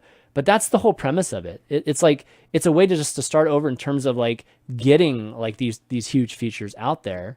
And putting resources in and building a better engine this time, not spaghetti code. Well, I mean the game engine's probably fine, but yeah. And I don't feel they're taking advantage of it as much as they could, in my opinion. Now I don't know what the restrictions are, but I just feel the game has so much more. Other things that they can add into the game to make. No, I think there's a ton of things. I mean, even just like the PvE part. I'd like to play with you guys and be able to like, let's do a raid together with our own cards and decks and kill like a dragon, or there's all kinds of things that we could work with, even just with, I feel or hey, a tournament mode, imagine. Yeah, a tournament mode too. I mean, that's even just getting to more traditional card game type of features. Yeah, tournament mode would be great to have. But I mean, every card game has it. It's so illogical to not have it. But yeah. Okay, well, we still got some topics to get to, but before we do, one thing I do want to mention before we get too much further is that this episode is actually sponsored by Magic the Gathering Arena. So I know a lot of folks have been playing it this week. Obviously, MTG Arena, the beta's out there. The open beta is. You can go download for free at mtgarena.com. And I've been playing it some, just the new experience. I still haven't bought any packs, still just kind of like grinding gold kind of thing, and really, really slow at it because I keep losing. But how about you guys? Like, have you guys been playing MTG at all and being able to? I know, Feno, you haven't played too much, right? Or at all, no. Right? You haven't played at all. No. But Gaara, you played some this week, right? Yeah. You played some. And you enjoying it? Like, just dude, it's so sick. Like today, I played and I had so much fun because you can go infinite in draft. Like I played my first draft ever yesterday, and I got 5 wins, and I basically doubled my value. And today I had an even better draft than yesterday, and I'm gonna go 5 wins again. Nice, and then dude. I can basically go infinite, and I'm like a new player to Magic. It's like the first time I played Magic. There's a lot of bad players like myself, like on the ladder right now, so you could just be farming them. But yeah, so anyways, Magic the Gathering Arena, if you guys haven't tried it out yet, or maybe you guys saw the old Magic Online or MCG Online, it's way like million times better than that. Like it's everyone says that. Yeah, it's an actual really, really good version of Magic. I think if you are an old school Magic player, you're going to really enjoy like playing this, because it feels like what I would imagine, like Magic, if I were playing the actual, physical card game, would be like, from a digital standpoint. And there's a lot of cool aspects too, from a digital standpoint. I think it adds like the feeling of it as actually, I think the part that's a huge upgrade from what I've seen before with their products. So when the cards hit the face and when the cards, kill cards and things like that, it's a pretty good feeling, when you're playing that. So yeah, I mean, you can earn rewards. There's the gold aspect. You can buy packs with gold, so you can grind that way really slowly, or you can go buy packs and kind of get into all that. But yeah, go download today, guys. It's open. Anybody can go download for free. mtgarena.com and start playing it. Speaking of Magic, and kind of like one of the topics that we had this week, and that came up probably roughly a week ago, or maybe a little bit over a week ago.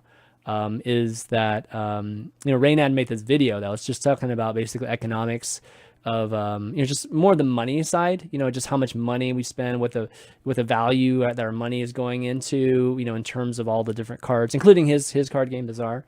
And it was a really interesting discussion, and I think that that's one of the biggest elements that differs from Artifact, Hearthstone, MTG Arena, and Bazaar is just how much is it going to cost to play the game, and then what does your money go towards? So I kind of wanted to kind of have us have a little bit of discussion there, and seeing like which type of player is going to benefit in which game in terms of like their money spent, or who's going to which game's going to have their money go the longest way, in terms of that. So I think the first thing to talk about really is just, I think a lot of people talk about Hearthstone and they always mention that it's not really a collectible card game because you can't collect cards, right? Because all the IP is owned by Blizzard, right? It's a service-oriented type of game. We basically, buy these cards. It's not a collectible card game. Well, I mean, we don't actually own the cards. Like we can't go sell them or anything like that, right? We don't actually own it. Yeah, that's not a trading card game, but it's a collectible card game, right? Oh, I mean, is that okay? Okay, sure. It's a TCG. Right, that's my it's not a TCG. Yeah. It's a CCG, but not a TCG. Yeah, so it's not a trading card game because of the fact that we can't trade cards, right? Yes. And we can't sell cards. We can't. Yeah. So, I guess let's kind of start there, right? Because like Magic has always been considered that, just because from the physical standpoint you can. Artifact clearly is going to have a marketplace where you can trade cards and whatnot.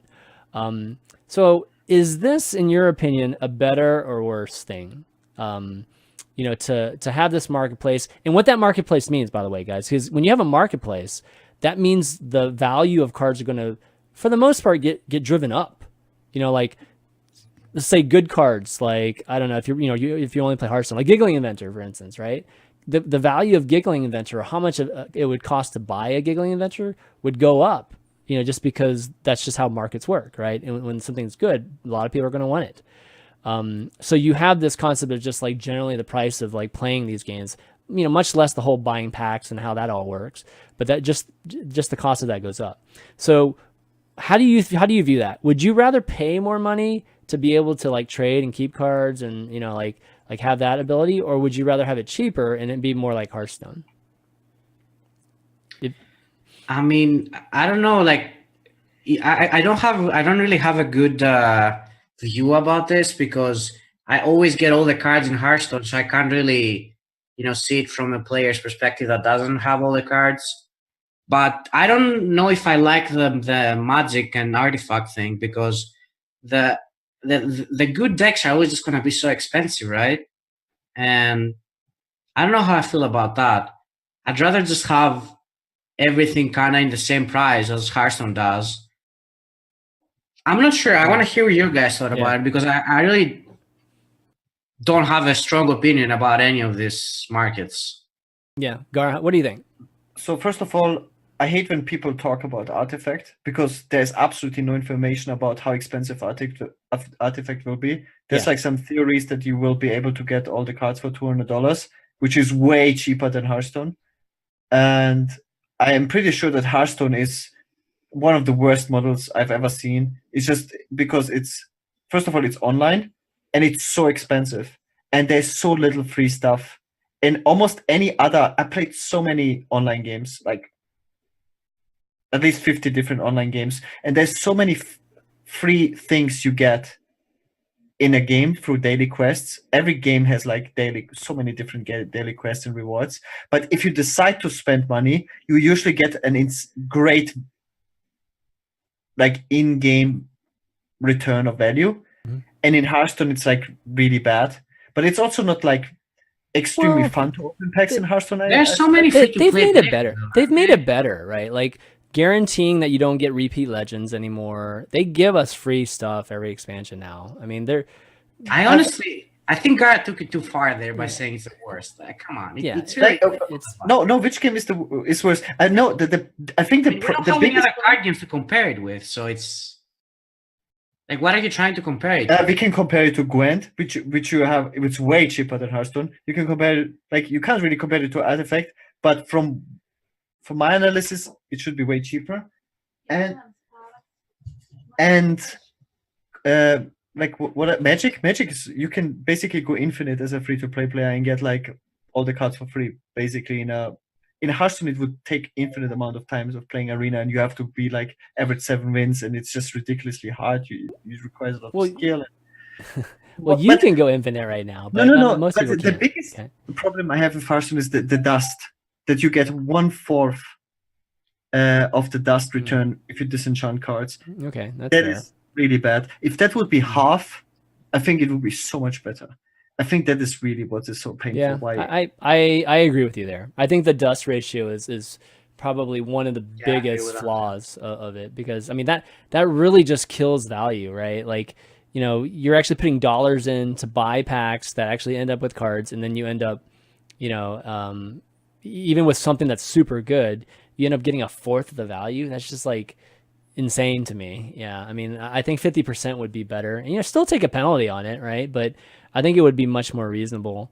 You open like so oftentimes packs just for dust, like like because it's most of the legendaries are not like playable, and then you just keep opening packs, and at the end you just disenchant to craft the legendaries you want, and 1/4 in dust return is just so bad. Yeah, but I feel like you're saying that Hearthstone's more expensive than playing Magic. No way. No, online Magic, not paper Magic. Okay, I was gonna say, like, okay, what? So I mean, online Magic. Paper card games are all more expensive. Online Magic. Do we know? I mean, like, do we actually know that? Like how much it costs to? I mean, has enough people bought enough packs right now to be able to build all the different color combo decks and stuff? The thing is, everyone knows that just buying packs in Magic is the dumbest thing to do, just because it's like the least amount of value you can get for your money. There's like so many. Okay, that's sure. Like you can draw. So explain that, because a lot of people don't understand what you mean. In Magic, there's like many more ways to buy stuff and like return. Like you can buy gems. It's like very common in online games. You can buy diamonds or gems and then return, like exchange them for like in-game stuff. Like you're talking about in-game currency type of things. Yeah. Okay. Yeah. There's like 2 types of in-game currency, but one in-game currency is usually which you can get through money, and like in Magic you have gold. Like it's a very classic in-game. It's like Hearthstone gold, basically, right? Yeah. Mm-hmm. But there's also games, and usually you get games through just money.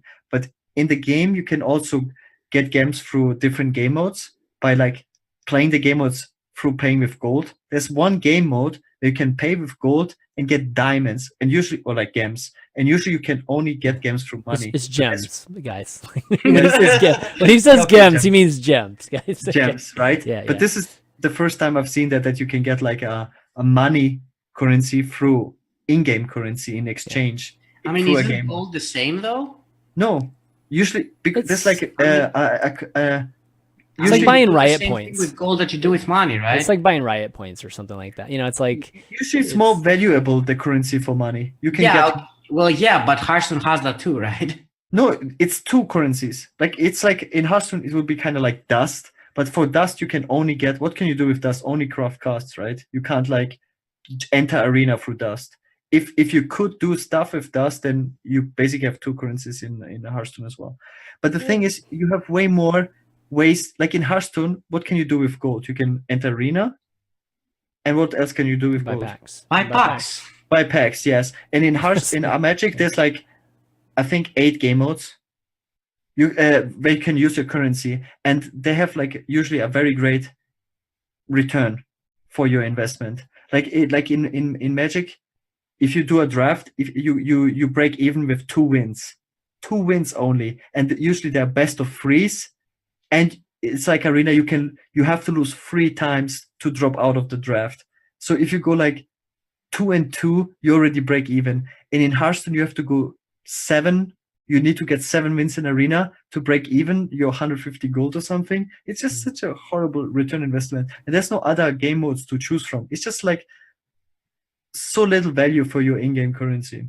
Well, so okay, that brings up one thing too. It's just that I think now that we have a digital game, this whole concept of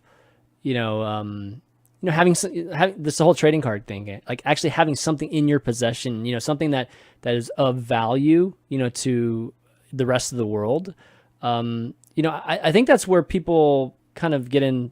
We kind of get into this whole discussion that's really misaligned, right? Because a digital game isn't like that, right? A digital game generally is, and a lot of other games, you just pay for it. You pay for a DLC, you buy it, right? And you just get everything with it normally, right? And I mean, you kind of look at Hearthstone that way. I mean, if you pay like what, $250, maybe $300 or something like that, you basically get all the cards, right? Something like that. You really don't. You don't? No. Do you not? I don't. I get no, all. not even close. Not Really? even Okay. close. Yeah. Okay, maybe it's just because like we just got so much dust. Like at this point, I get like, how much do you think No, it is? How much do you think it is per expansion? Right at this point, do we know? There's like, no somebody way out there- for $250 you get anything close to a full collection. Yeah, You might get that's probably- I'd say 2 or 3 playable decks. Like no more than that.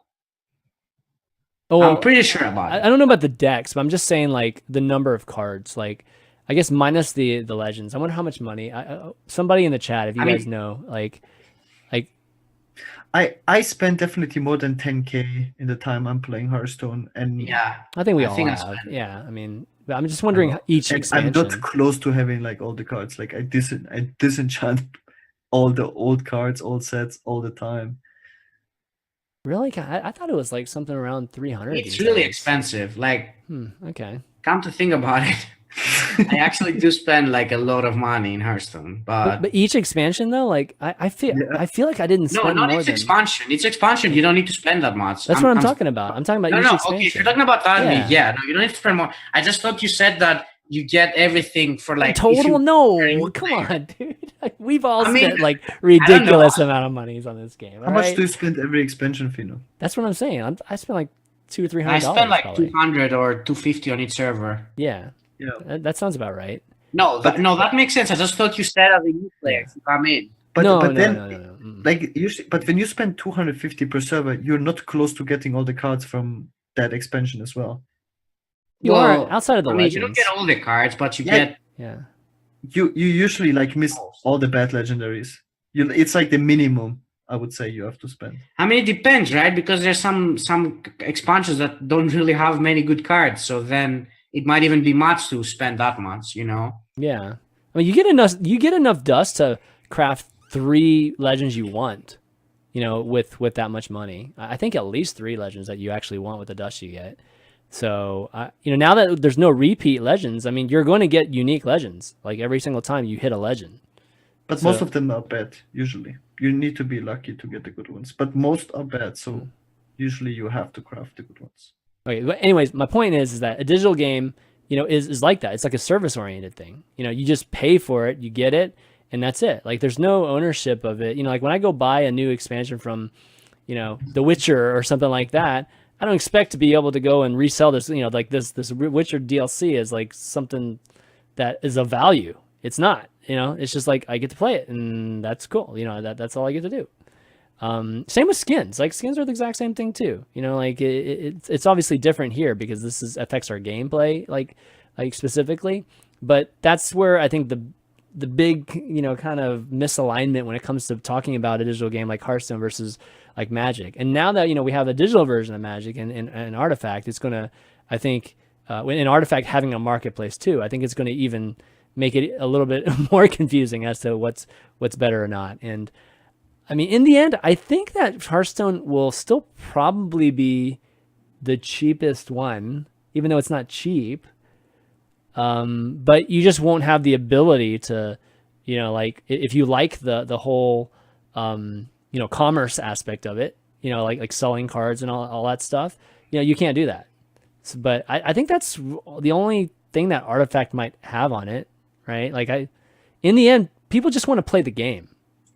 Like I don't think people are as concerned. Like the casual players, you think the casual players actually care about selling their cards and stuff? Like, I don't think that's a priority at all.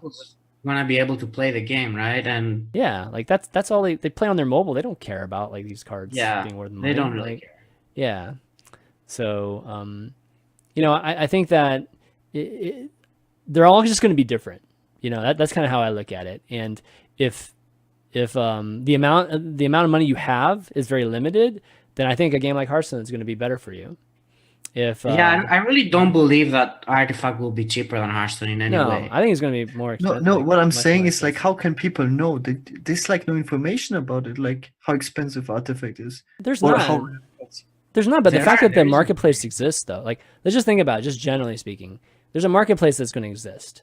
So, I mean, I didn't play Magic, so I can't really say for sure, but in Magic, I mean, watching these videos and listening to other people talk about it, it sounds like the good cards, ended up rising in value.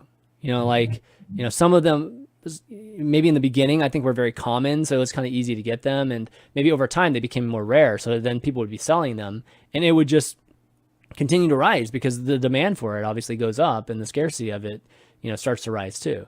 So, and over time, it sounded like just the more rare cards just become more expensive. So, building a good Magic deck, I believe, costs like $200 or $300 just to have a deck, that's actually good and viable in the meta.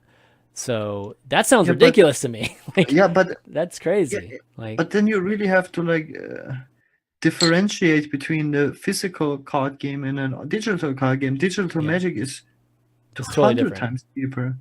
Yeah, but that's why you can't make it so expensive. Yeah, so I think Magic and Hearthstone may be pretty close, and Magic Arena and Hearthstone may be in more the same bucket than Artifact is in the end, and I don't know, unless Artifact has like very cheap good cards, very very common good cards. I can't see Artifact being cheaper, like on the cheap side. But there used to be so many people also like making a living from buying and selling cards. Yeah, that's what but you can't do that on Steam, can you? Because the money stays in. Oh, does it? Unless you can do like transaction with PayPal and stuff, but then but. No, you can't remove money out of Steam. If you put money on Steam, they stay there. Oh, really? I didn't actually know that. You can't take out money from Steam, no. But will they then push the price so high? I mean... what's the incentive? Did you have like I mean, if you buy all your games on Steam, then the money is just as good as real money, right? So... But to become a Steam millionaire... it's like, yeah, I've got $1 million Steam bucks, baby. Imagine. Well, I mean, I think it'll go towards buying packs, right? I mean, at the very least, it'll fund your Artifact. The amount of money you need for Artifact. I really wonder how expensive it's going to be. I can't even, I have no grasp on how expensive will be the rarest card. How can you possibly know? I mean, it will really depend on the meta, right? And how do you say it? Like, how many people need a card? Like... I don't think it's going to be... So I think the Artifact, because there's a marketplace, is going to be very similar to physical, like Magic. I think that maybe it's... I don't know, nowadays, right, they probably have online marketplaces for all the Magic cards, right? Like on eBay, basically, for Magic cards. But, so you could probably... It could be a direct correlation to Artifact, I mean, in my opinion. Like, it just really just depends on the rarity of the cards that are going to be good, relevant in the meta.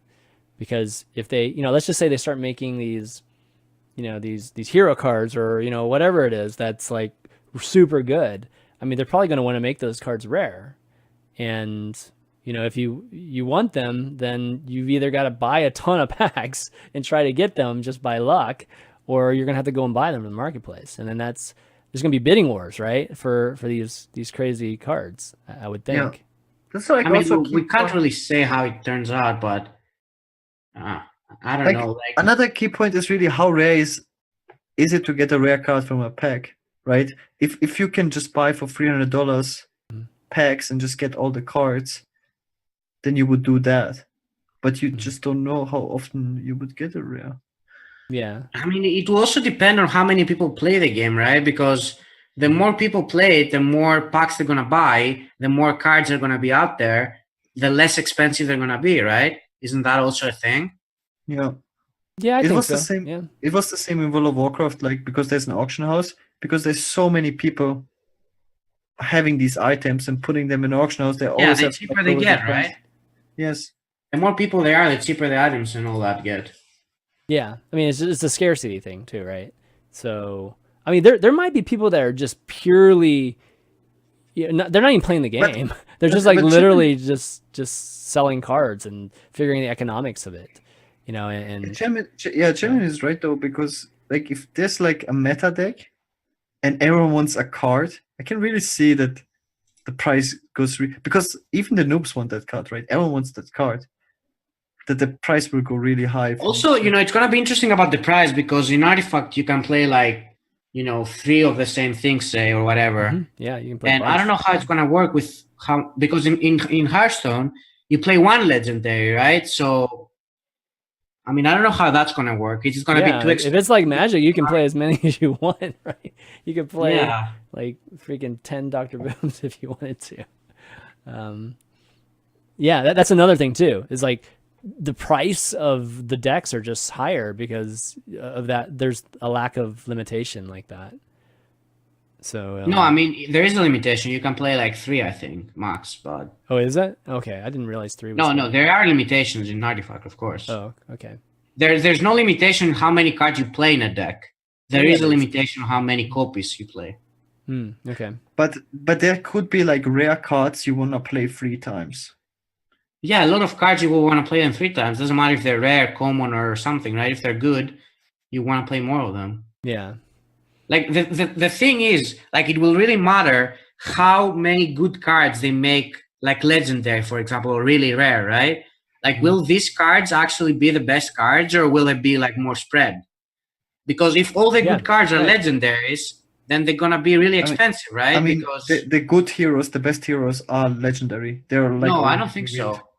I don't think so. I mean, no, they are already legendary. Yeah, not all of them, but the best started heroes are rare. I mean, are any of them common? Like, no. There are legendary heroes in Artifact that are bad, like really bad. Yes, but there are also the best heroes are legendary as well. We don't care about those. No. Like, okay. Because okay, X for example is like I don't know if we can talk about this Gaara. No, they're revealed. I'm looking at the revealed cards. Okay. X is like don't get in trouble, man. Hero. Yeah. X is the best red hero, and he is a rare card. I mean, I can also show you like really really good heroes are rare. I mean, like wait, when you say rare, you don't mean like I'm looking at the max rarity of heroes now, and they're like there's like 1, 2, 3, 4, 5, 6. It's 3 from each class right now. 3 legendary from each, and they're not the best. Only Axe is the best. Like but that's what I'm saying though. Like for example, X is the best, and he's also rare. Of course, there's also bad rares. It's kind of like in Hearthstone, you have bad legendaries. Yeah, but I'm saying most of them are bad. So that means something, right?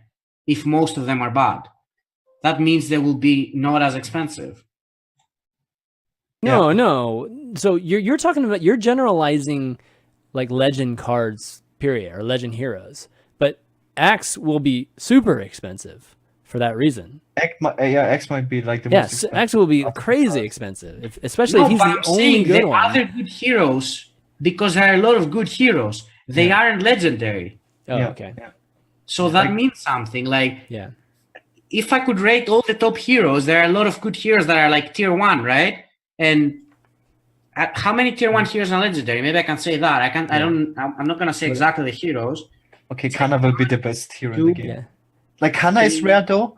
There are four tier 1 heroes in the legendaries out of 12. That's not many, right? Yeah, that's not many. And there are a bunch of tier 1 heroes. But at the same time, they're the best. Like Kana is, for example, legendary, and Axe is legendary, and those are like the best from the color. I don't know if Kana is the best. I know Axe is the best for sure. Well, anyways, so forget the actual specifics. I mean, your point, Feno, is just that it really just depends on the meta, right? It really depends on the meta and which cards are good. Yeah, they can choose how expensive the cards are depending on their rarity and all that, right? Mm-hmm. Because if you have the really good cards are common or like rare, that means buying packs will give you them more, so they're not going to be as expensive, right? Yeah, and I think that's where Hearthstone falls. I think half the deck is very common, right? And it's easy to get. Yeah, exactly. And that's kind of why Hearthstone is like aggro decks. Aggro decks are so cheap. Like they're you can get a ton of them if you just do common and rare cards. Like old Rogue just plays like 2 legendaries, right? Yeah, absolutely. And I think that's where, I think that's where the big difference will be. Sure, the Valve can control it, but my inclination, or at least my feelings, is that I think that Valve is going to, they're going to want this to be more of a, connoisseur type of game. You know what I mean? It's just kind of like what they did with Dota, in the MOBA space. They're going to want people that are really hardcore, and they were always like, MTG players, with the physical cards. They want those people. And I don't see very many casuals at least getting into it in the very beginning, even if their favorite streamer's playing it. I don't think that they get super into that game. Like, that's another thing that, like, I honestly don't know how Artifact is gonna do, because I feel like this game is just not for everyone. Not like Hearthstone. Yeah, I think Hearthstone is for everyone. Mm-hmm. I think Hearthstone is for the player that wants to, like, chill, play a game. I don't think Artifact's like that. By playing it, I mean, sure, it's like, it's really good for like me, Gaara, or like the other pro players that really like to compete. But I don't know how easy it is for the viewers to keep up. Like Hearthstone, doesn't matter. You go into board control stream now. You open the stream. You see the cards on board. You see the cards on hand. You see your opponents. You know everything that's going on. In Artifact, it's really not like that. Like, well, like you said with board stream, you have the same cards he has. You know what I mean? Yes, like, exactly. In Artifact, I probably won't, but... Will people want to watch a game that they can't really play if it's expensive, right? That's another thing. Yeah. Because almost everyone can play Hearthstone, but I don't know if it will be like that with Artifact. I actually talked about this on my stream today. Artifact will be a game I will 100% compete in, but I'm not so sure how good it will be for streaming. Yeah. I mean, at the start, it's going to be good because everyone will want to know what's up. But I don't know if it will, keep being good after a while. Yeah. Because I don't know how accessible it will be to people that don't want to spend much money on it. And I don't know how easy it will be to follow as a viewer. Do you think it will change a lot if they would remove the $20 just to get the basic decks? Like, if everyone just gets the basic decks, right? You give them stuff for free. It would make them kind of addicted to spend money and buy cards. I mean, right? isn't the freemium always the best option when it comes to game? Yeah, totally.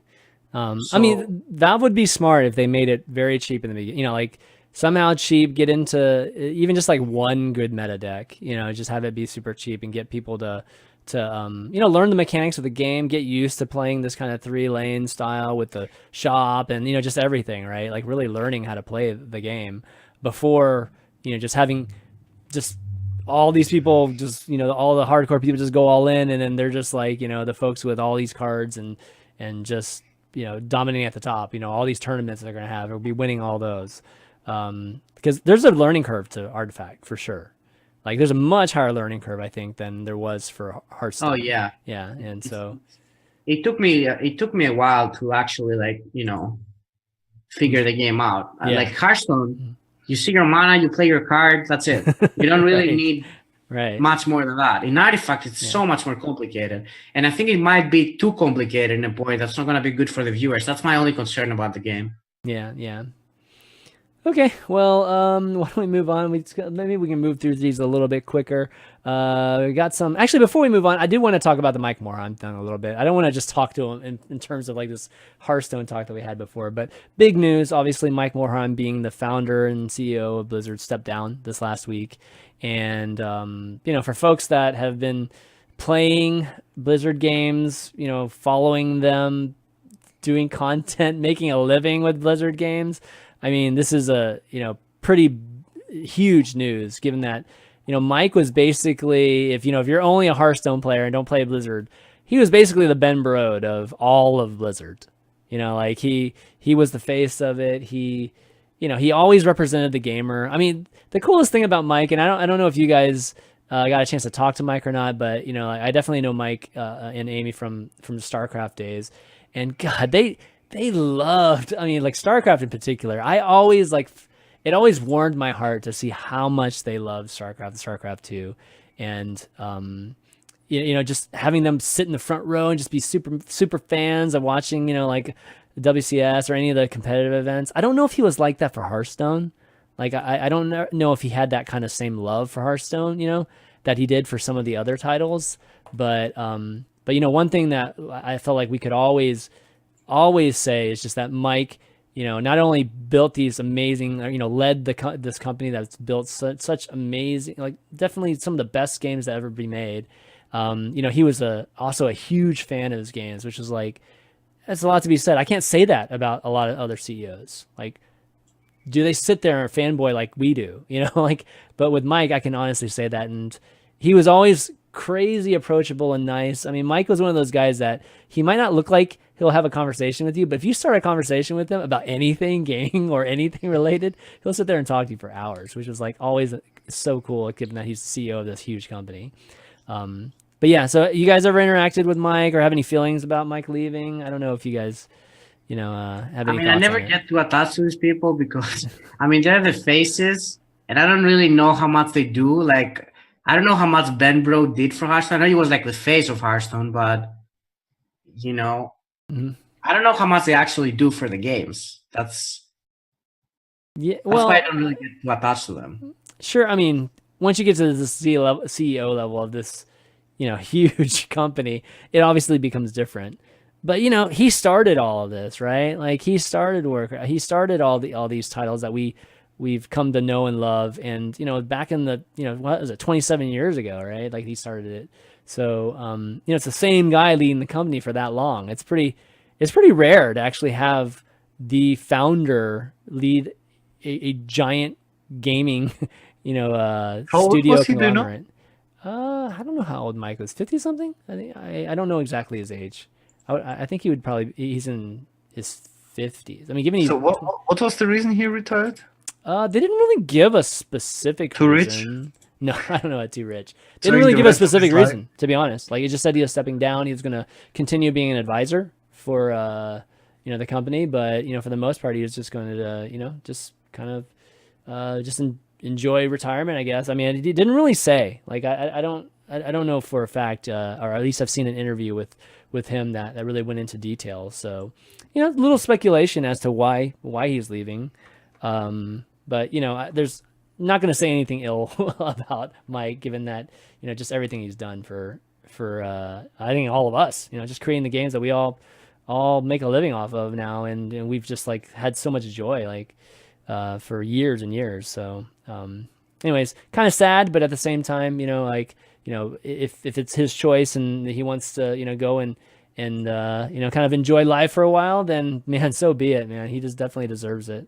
What will be interesting though is just to see, like, is Activision going to come in and do a bunch of crazy stuff to like some of these Warcraft titles and World of Warcraft titles and I think titles that probably were insulated by Mike. Like he would probably protect the titles that he had a huge role in creating those IPs. I wonder what happens now. Like now that he's not there, will some of these become more commercialized, or I don't know. Who knows? So we'll have to see. But okay, anyways, let's move forward. Just events real quick. So HCT Singapore, so Naviute ended up winning it over Failey, which was like really, really cool.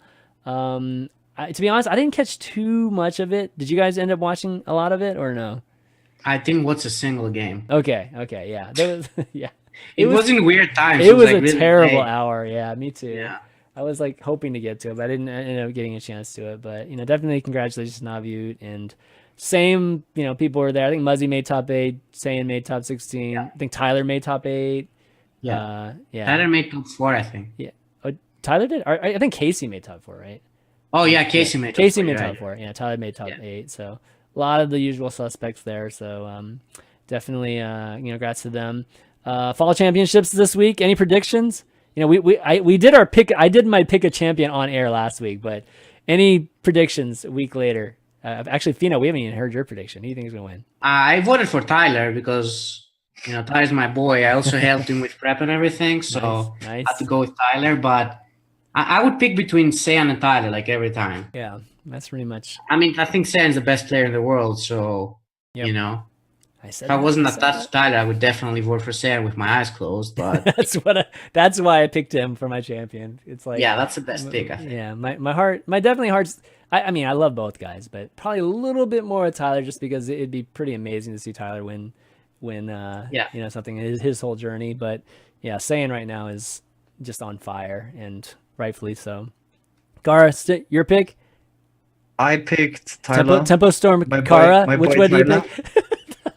I picked my boy Tyler, but obviously Zane and Feno, Zane and Feno the favorites. Zane and Tyler the favorites. Yeah. But yeah, I'm more connected to Tyler. I don't know. We're like friends. We talk. I mean, Zane doesn't really need the confidence. Yeah, he doesn't. Like, right? So this is like that's why I didn't vote for him, because he doesn't need any more confidence. Like, so this is just spreading the love. Is that what you're saying? For him, that it will mean to Zane.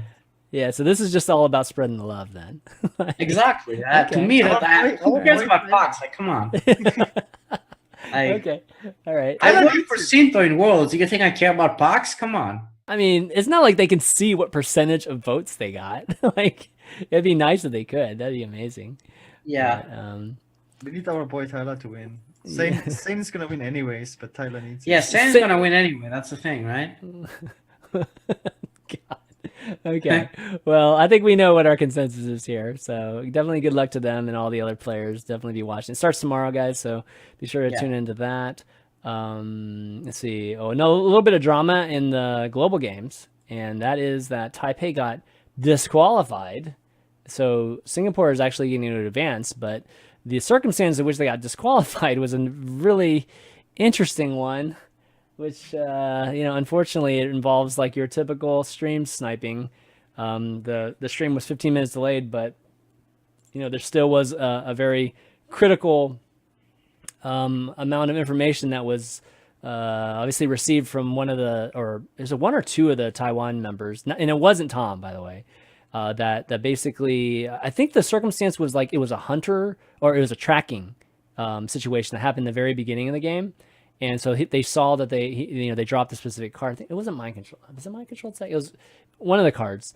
And, it came down to later in the game where they were trying to decide, like how to play against it. And, it kind of came up on air that the players were like, oh, how do you know that kind of thing? And anyways, it was, it got to the point where the players admitted to doing it. And then so the Taipei got disqualified.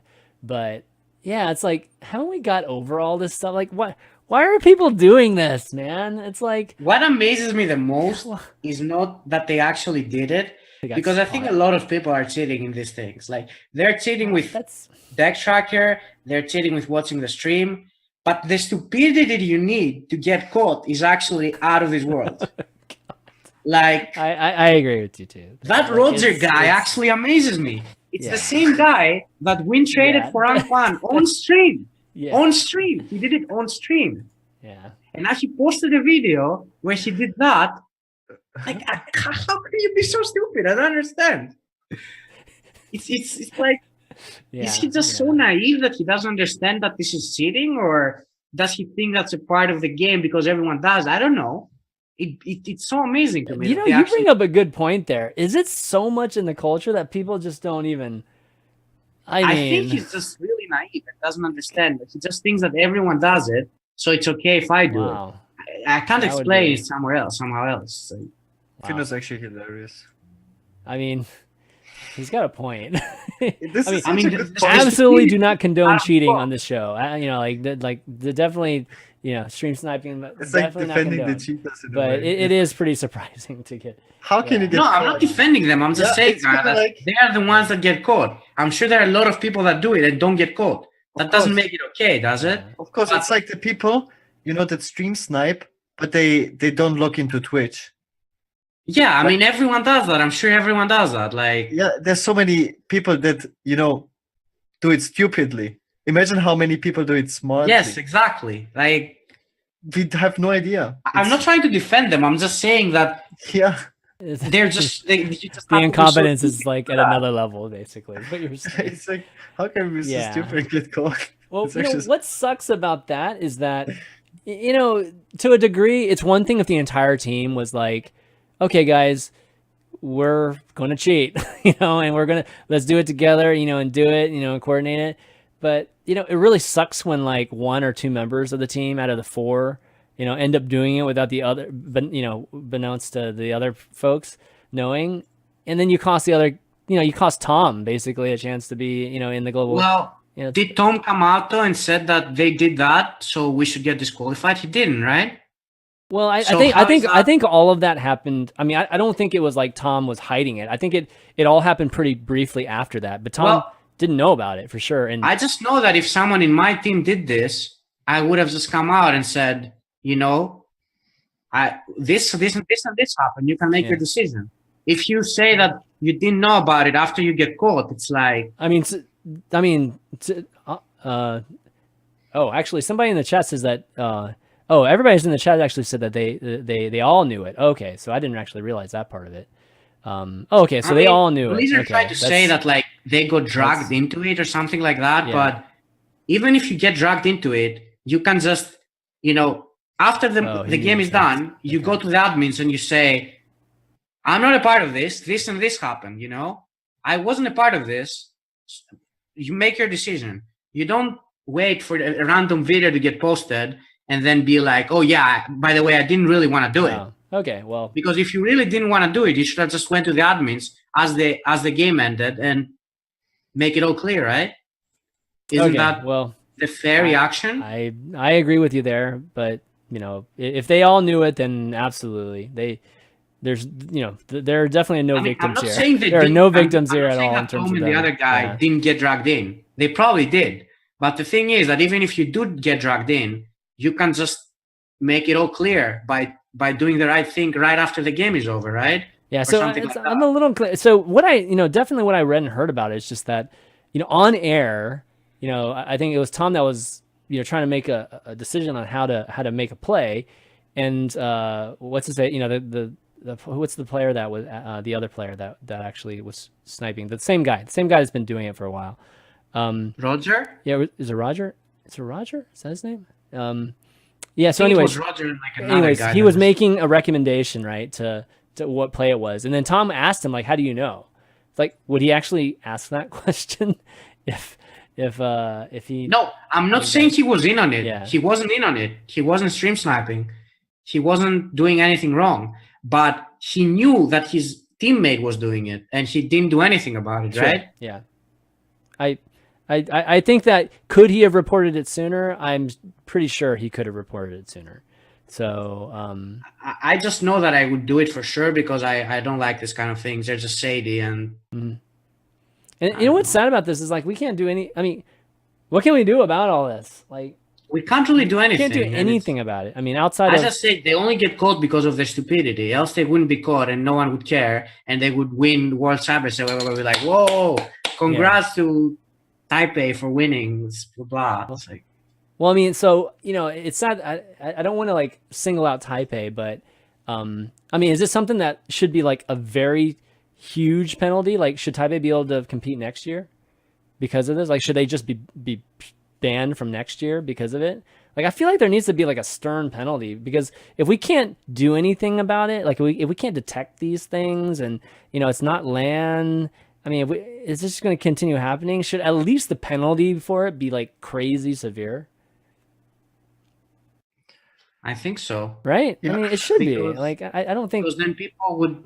They're going to keep doing it. Like, yeah. Just getting disqualified. I mean, even just getting disqualified is big enough. But, even if you make it bigger, you don't have anything to lose, right? Because people shouldn't do it. Yeah. So you should just make it as big as possible, in my opinion. Yeah, I guess you can ban the players. It's kind of like a sportsmanship. Yeah. Like there's no... It's like if you catch someone doing that, if you know someone is doing that, there should be definitely a penalty. Yeah. Well, so somebody's thinking, why not just ban the players?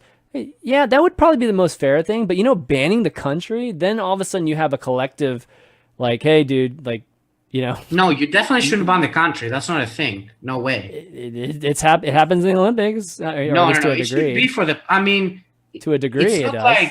Like, I think it should just be the players, and maybe not even like Tom and the other guy that didn't know about it. Like, I know that they're at fault in a way too, but I don't think they should be banned. The people that actually did it, I think they should. Yeah.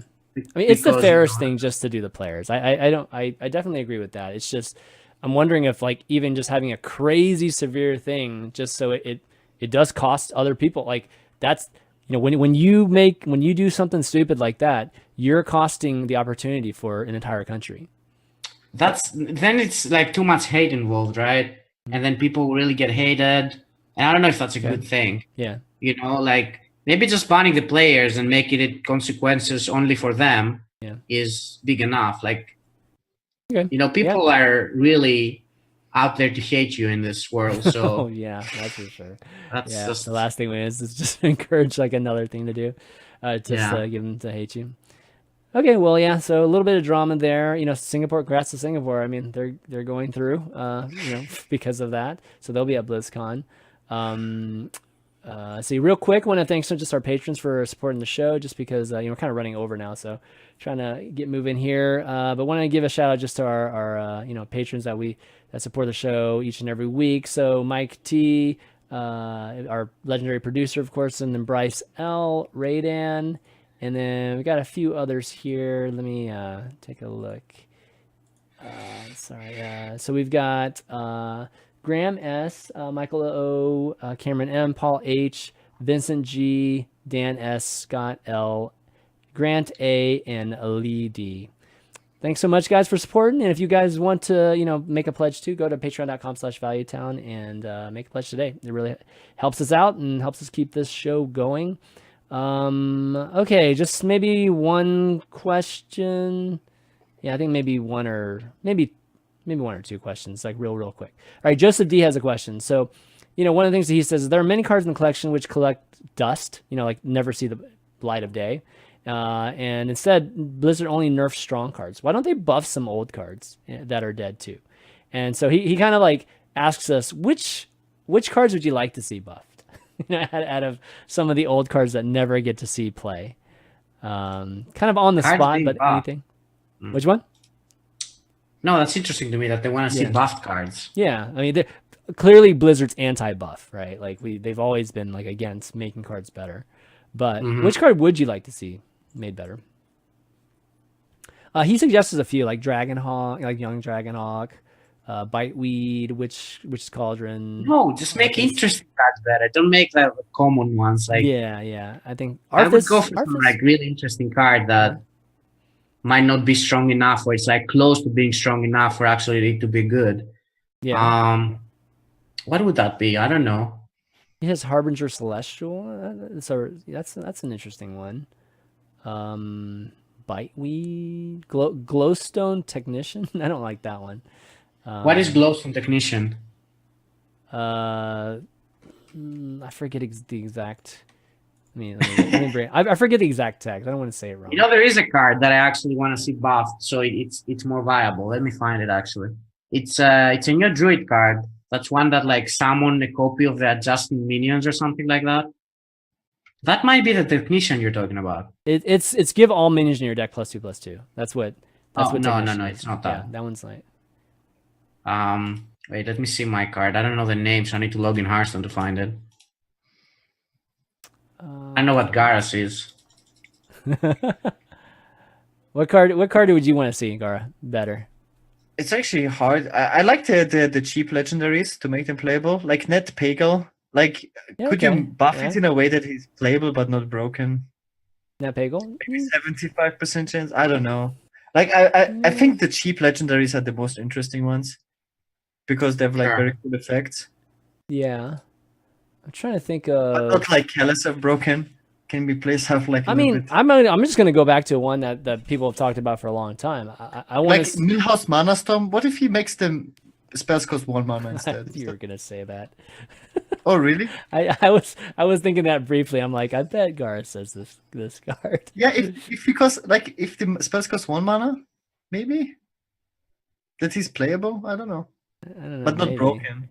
Maybe he's still too OP. I don't know. Like bad, like kind of like the reduction is OP. That's what I mean. Yeah.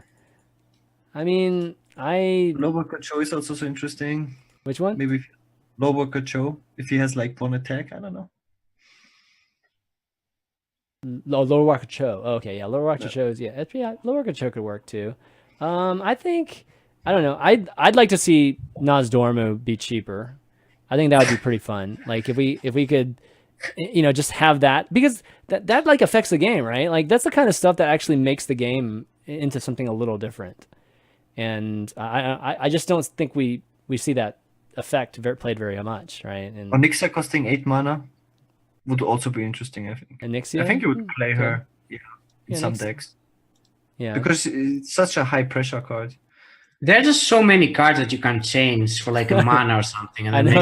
I think it might be easier just to pick a class and try to think of some of the class cards there. It's so hard. Like there are so many cards that if you just change them for a mana, then they become so good. Like Night Scale Matriarch, that's a pretty cool card, but yeah, I mean it's barely getting the light of day. Imagine it costs 6 mana. Countess Ashmore, for example, I'm seeing it now. It's like 7 mana, 6/6. Yeah. Draw Wrath, Lifesteal, Death Rattle from your deck. But that's a product of just those decks just not being good. I mean, that card is really good. That card doesn't need to be changed. It's just there's no deck that it fits into. Sure. You know. Okay, yeah, that's a good point. Yeah. Yeah, I can't. Emerus? Is Emerus any good? I'm trying to look at legendaries. Like the druid card I was talking about, by the way, is what's his name again? Gloop Sprayer. Oh, that's the one that draws a card, like, or gets a mana for every. No. It's 8 mana, 4/4. Battlecry, summon a copy of its adjacent minion. Oh, wow. I really like that card. I want it to be playable, but I don't know how. That's crazy.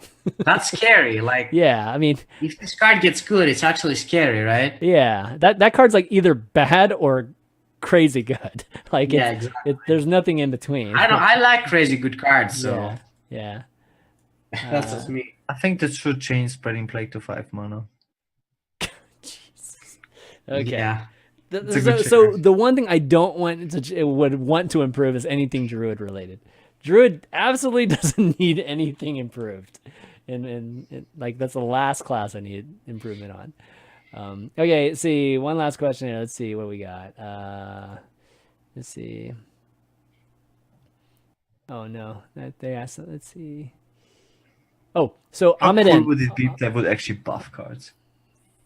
If they, it would change the game. They have so much runway to buff cards. Like, it's crazy. But okay, Amiden. So is there no? Okay, he's asking, is there no Trinity series this year? I guess there's not. I haven't really thought about it. And how do you see open mic team dynamic, and should HGG adopt it? Great. Yes. Like, I think you can't do that because countries don't really speak English, right? Like, I mean, you can choose though. I mean, you can at least have a production that can choose to you know, show or listen in or not, right? I think that's really interesting in Team League. I don't think it's good in HGG. Okay. Like for a Team League, I'm all for it. Like Trinity Series was my favorite event. It was so. I think even as a viewer, it was so cool to watch it. That's why I don't like HGG that much. I actually don't watch HGG at all because, I mean, like not being able to, like, that was the best thing about the Team League. Right, that's kind of what, that's the point. Like, people don't watch HGG. A lot of people watch Trinity Series. And the only difference is literally listening in. Like, that was like the only difference for the most part. And then more popular players. That's the biggest one. That's why I would watch Trinity Series, and that's why I don't watch HGG. I'm sure a lot of people agree with me on that. So. Right. So they should do it, right? Like, yeah. Not in HGG. They should do it in Team League, in my opinion. Okay. Okay, Gaara, what's your like what's the point in having like 4 people communicate when nobody can listen to it? It's like, I mean, dumb. It's not always going to be that way. I mean, there's going to be obviously some times where you can, but sure, like if it's not consistent, it's literally the most interesting thing about it. I mean, it's because if you have 4 good players, they're gonna make a better decision probably than the one player is gonna make. Not always, but I mean, I guess that's why they do it, because they want to see more clear games, more well-played games. But I don't know how interesting that is in a game like Hearthstone. I'd rather listen in. Yeah. Yeah, I mean, especially when you see crazy emotions and then you're like, well, what was he talking about? Yeah, exactly. I mean, the current state of the online version of HGG is just boring, man. I mean, I'm not going to sugarcoat it. It is boring, dude. Watch it is that. Like, why should anyone watch it? It's like, it's just boring. Yeah. Like, also like the roping and the taking so much time, and you know, at least that's another thing. I think if you were able to listen in these turns, you know, and kind of like get a feeling of like, are they even like bluffing? Do they just want to do it to annoy their opponents? If you're able to listen in, you can actually, you know, have fun with it or like pass your time somehow. But just don't listen to casters talk like all of that stuff that they come up with just so to fill the time. It's not interesting at all. Watching like an old warrior mirror, come on, like who really wants to do that? Like, yeah, I agree with you. So, I mean, what can they do? You know, like I think they should try to do something. Like, what are they going to do at BlizzCon? Is it literally just going to be 3 dudes up on stage and they just play? I mean, isn't that what they did last time? No, I mean, it wasn't at BlizzCon, but I guess they did it at Studio. I guess they did it at Studio, sure. Or was that Gamescom? Or maybe it was at Gamescom. No, it was Gamescom, I think. Gamescom, yeah. But that wasn't good, right? Like, I mean, you just have the casters and you have a bunch of people it's like playing the game. Yeah, having a camera on them. That's it, right? Right. So there's nothing special about it. And that's like the difference, right, between HGG and say something like Overwatch World Cup. I mean, Overwatch World Cup is so much more hype, you know, and the whole representing your country and all that. I mean, it's promoted by the teams themselves, and you know, it should be a hype event. You know, like representing your country should actually be a very cool format for you. So I think it deserves something special. Like the actual production deserves something that's different than all the others. So yeah, I don't know what that is off the top of my head. I mean, obviously the open mics thing is an idea, but you guys, you know, I think brought up a very valid point of why not to do it. So, but they got to do something, man. It is like, I don't want to say a waste of airtime, but it's not great. Yeah. Okay. Well, anyways, yep. Oh, go ahead. I feel like all the players didn't like the format, and that should never be the case. Oh, that's actually a big, yeah. Like every team hates the format they're playing. Like, how stupid is that?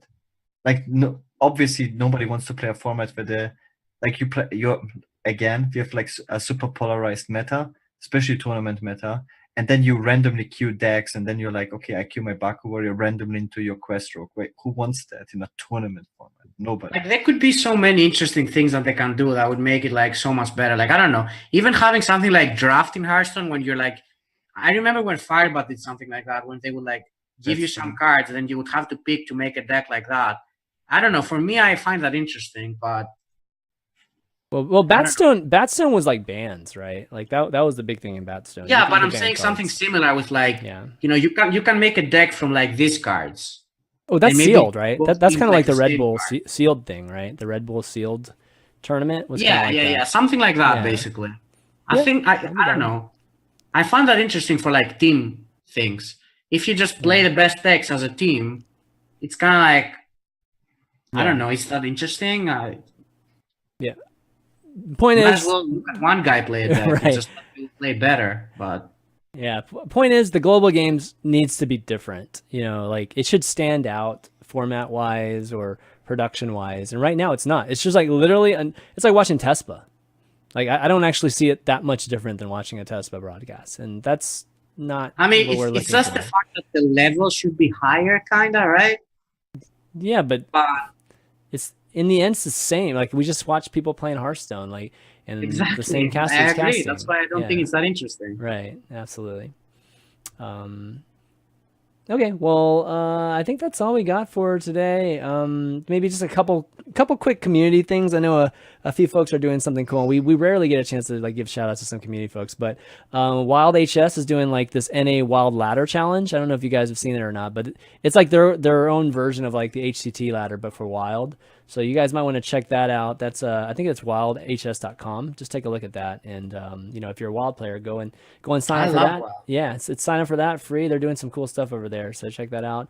And then lastly, somebody messaged me about somebody setting up the Hearthstone meme league, which is, I'll link this in the chat, but there's like a Reddit thread here that basically talks about it's an actual competition, like a league that there's prizes like in the end, like gift cards and whatnot, and it's like playing Hearthstone in a different way. Just think of it like that. There's like different conditions that earn different points, and they're not just like kill the opponent. It's like, you know, like one of them is play Mulch Muncher for 0 mana, you know, or ramp to 10. You know, there's all these different types of objectives.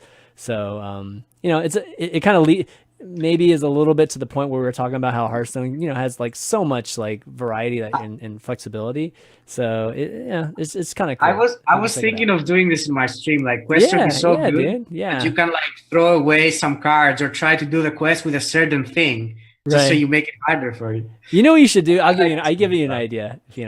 You should play quest rogue. You don't have to. Everybody knows you win quest rogue. But each time you win, remove one of the cards.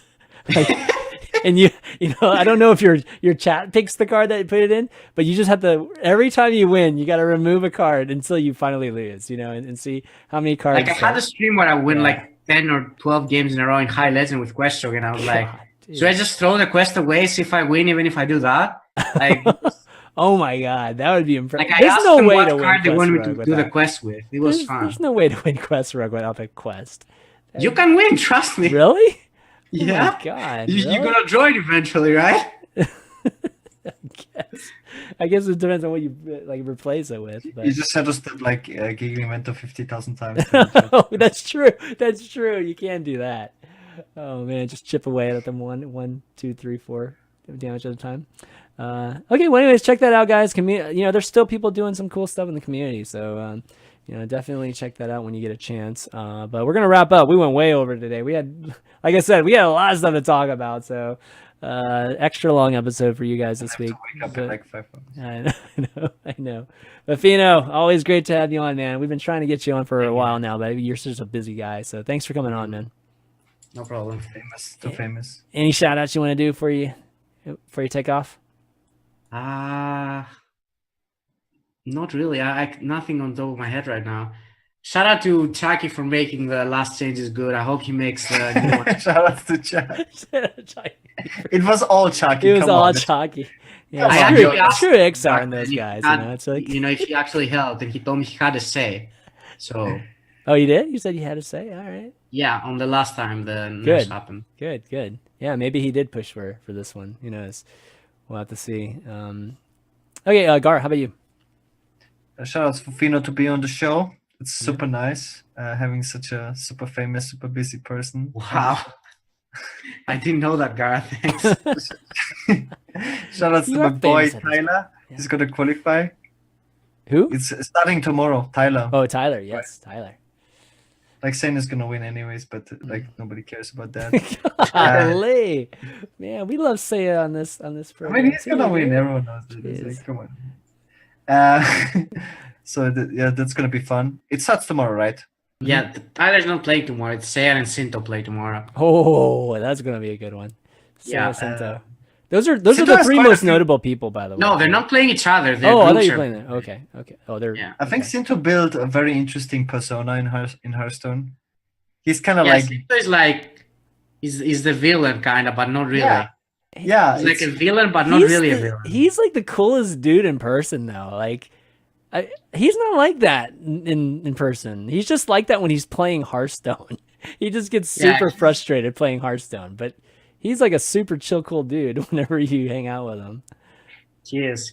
Yeah. So I don't know why he's the villain. He's just villain for rage, for just the rage he has. He's just a good soul. We should appreciate the good souls. I guess so. Yeah. Round things out. Thank you to the two of you guys for doing it. Great show today. Everybody in the chat, great conversation during the show. You can follow us on all our Twitters down here. You can follow the show at ValueTownGG. We're on hsreplay.net show too, so be sure to follow hsreplay.net. And go check out the best stats in Hearthstone there too. And you can find us on all the audio channels, so all the major ones: iTunes, Google Play, Spotify, SoundCloud.com/ChanmanV. And leave us a review there if you guys enjoy the show, and it just helps for other people to find Value Town when they're looking for a really cool Hearthstone podcast to listen to on the way to work or whatever. And shoutouts to HS Replay for new feature. Yes, more features coming. Oh yeah, that's a good shout out. That's a good shout out. Next week, guys, another new feature next week, and then I think another new feature the week after that. So we got a lot of stuff coming. So definitely be on the lookout for that, and you got to follow the Twitter channel just to see all that stuff. Otherwise, that's gonna be it, guys, for Value Town this week. So for Feno, Gaara, and myself, ChanmanV, we'll see you next week.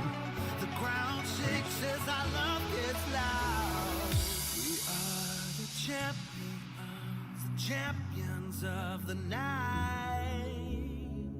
We are the champions of the night. Yeah. We are the fighting tide, the ones that burn so bright. We are the champions of the night.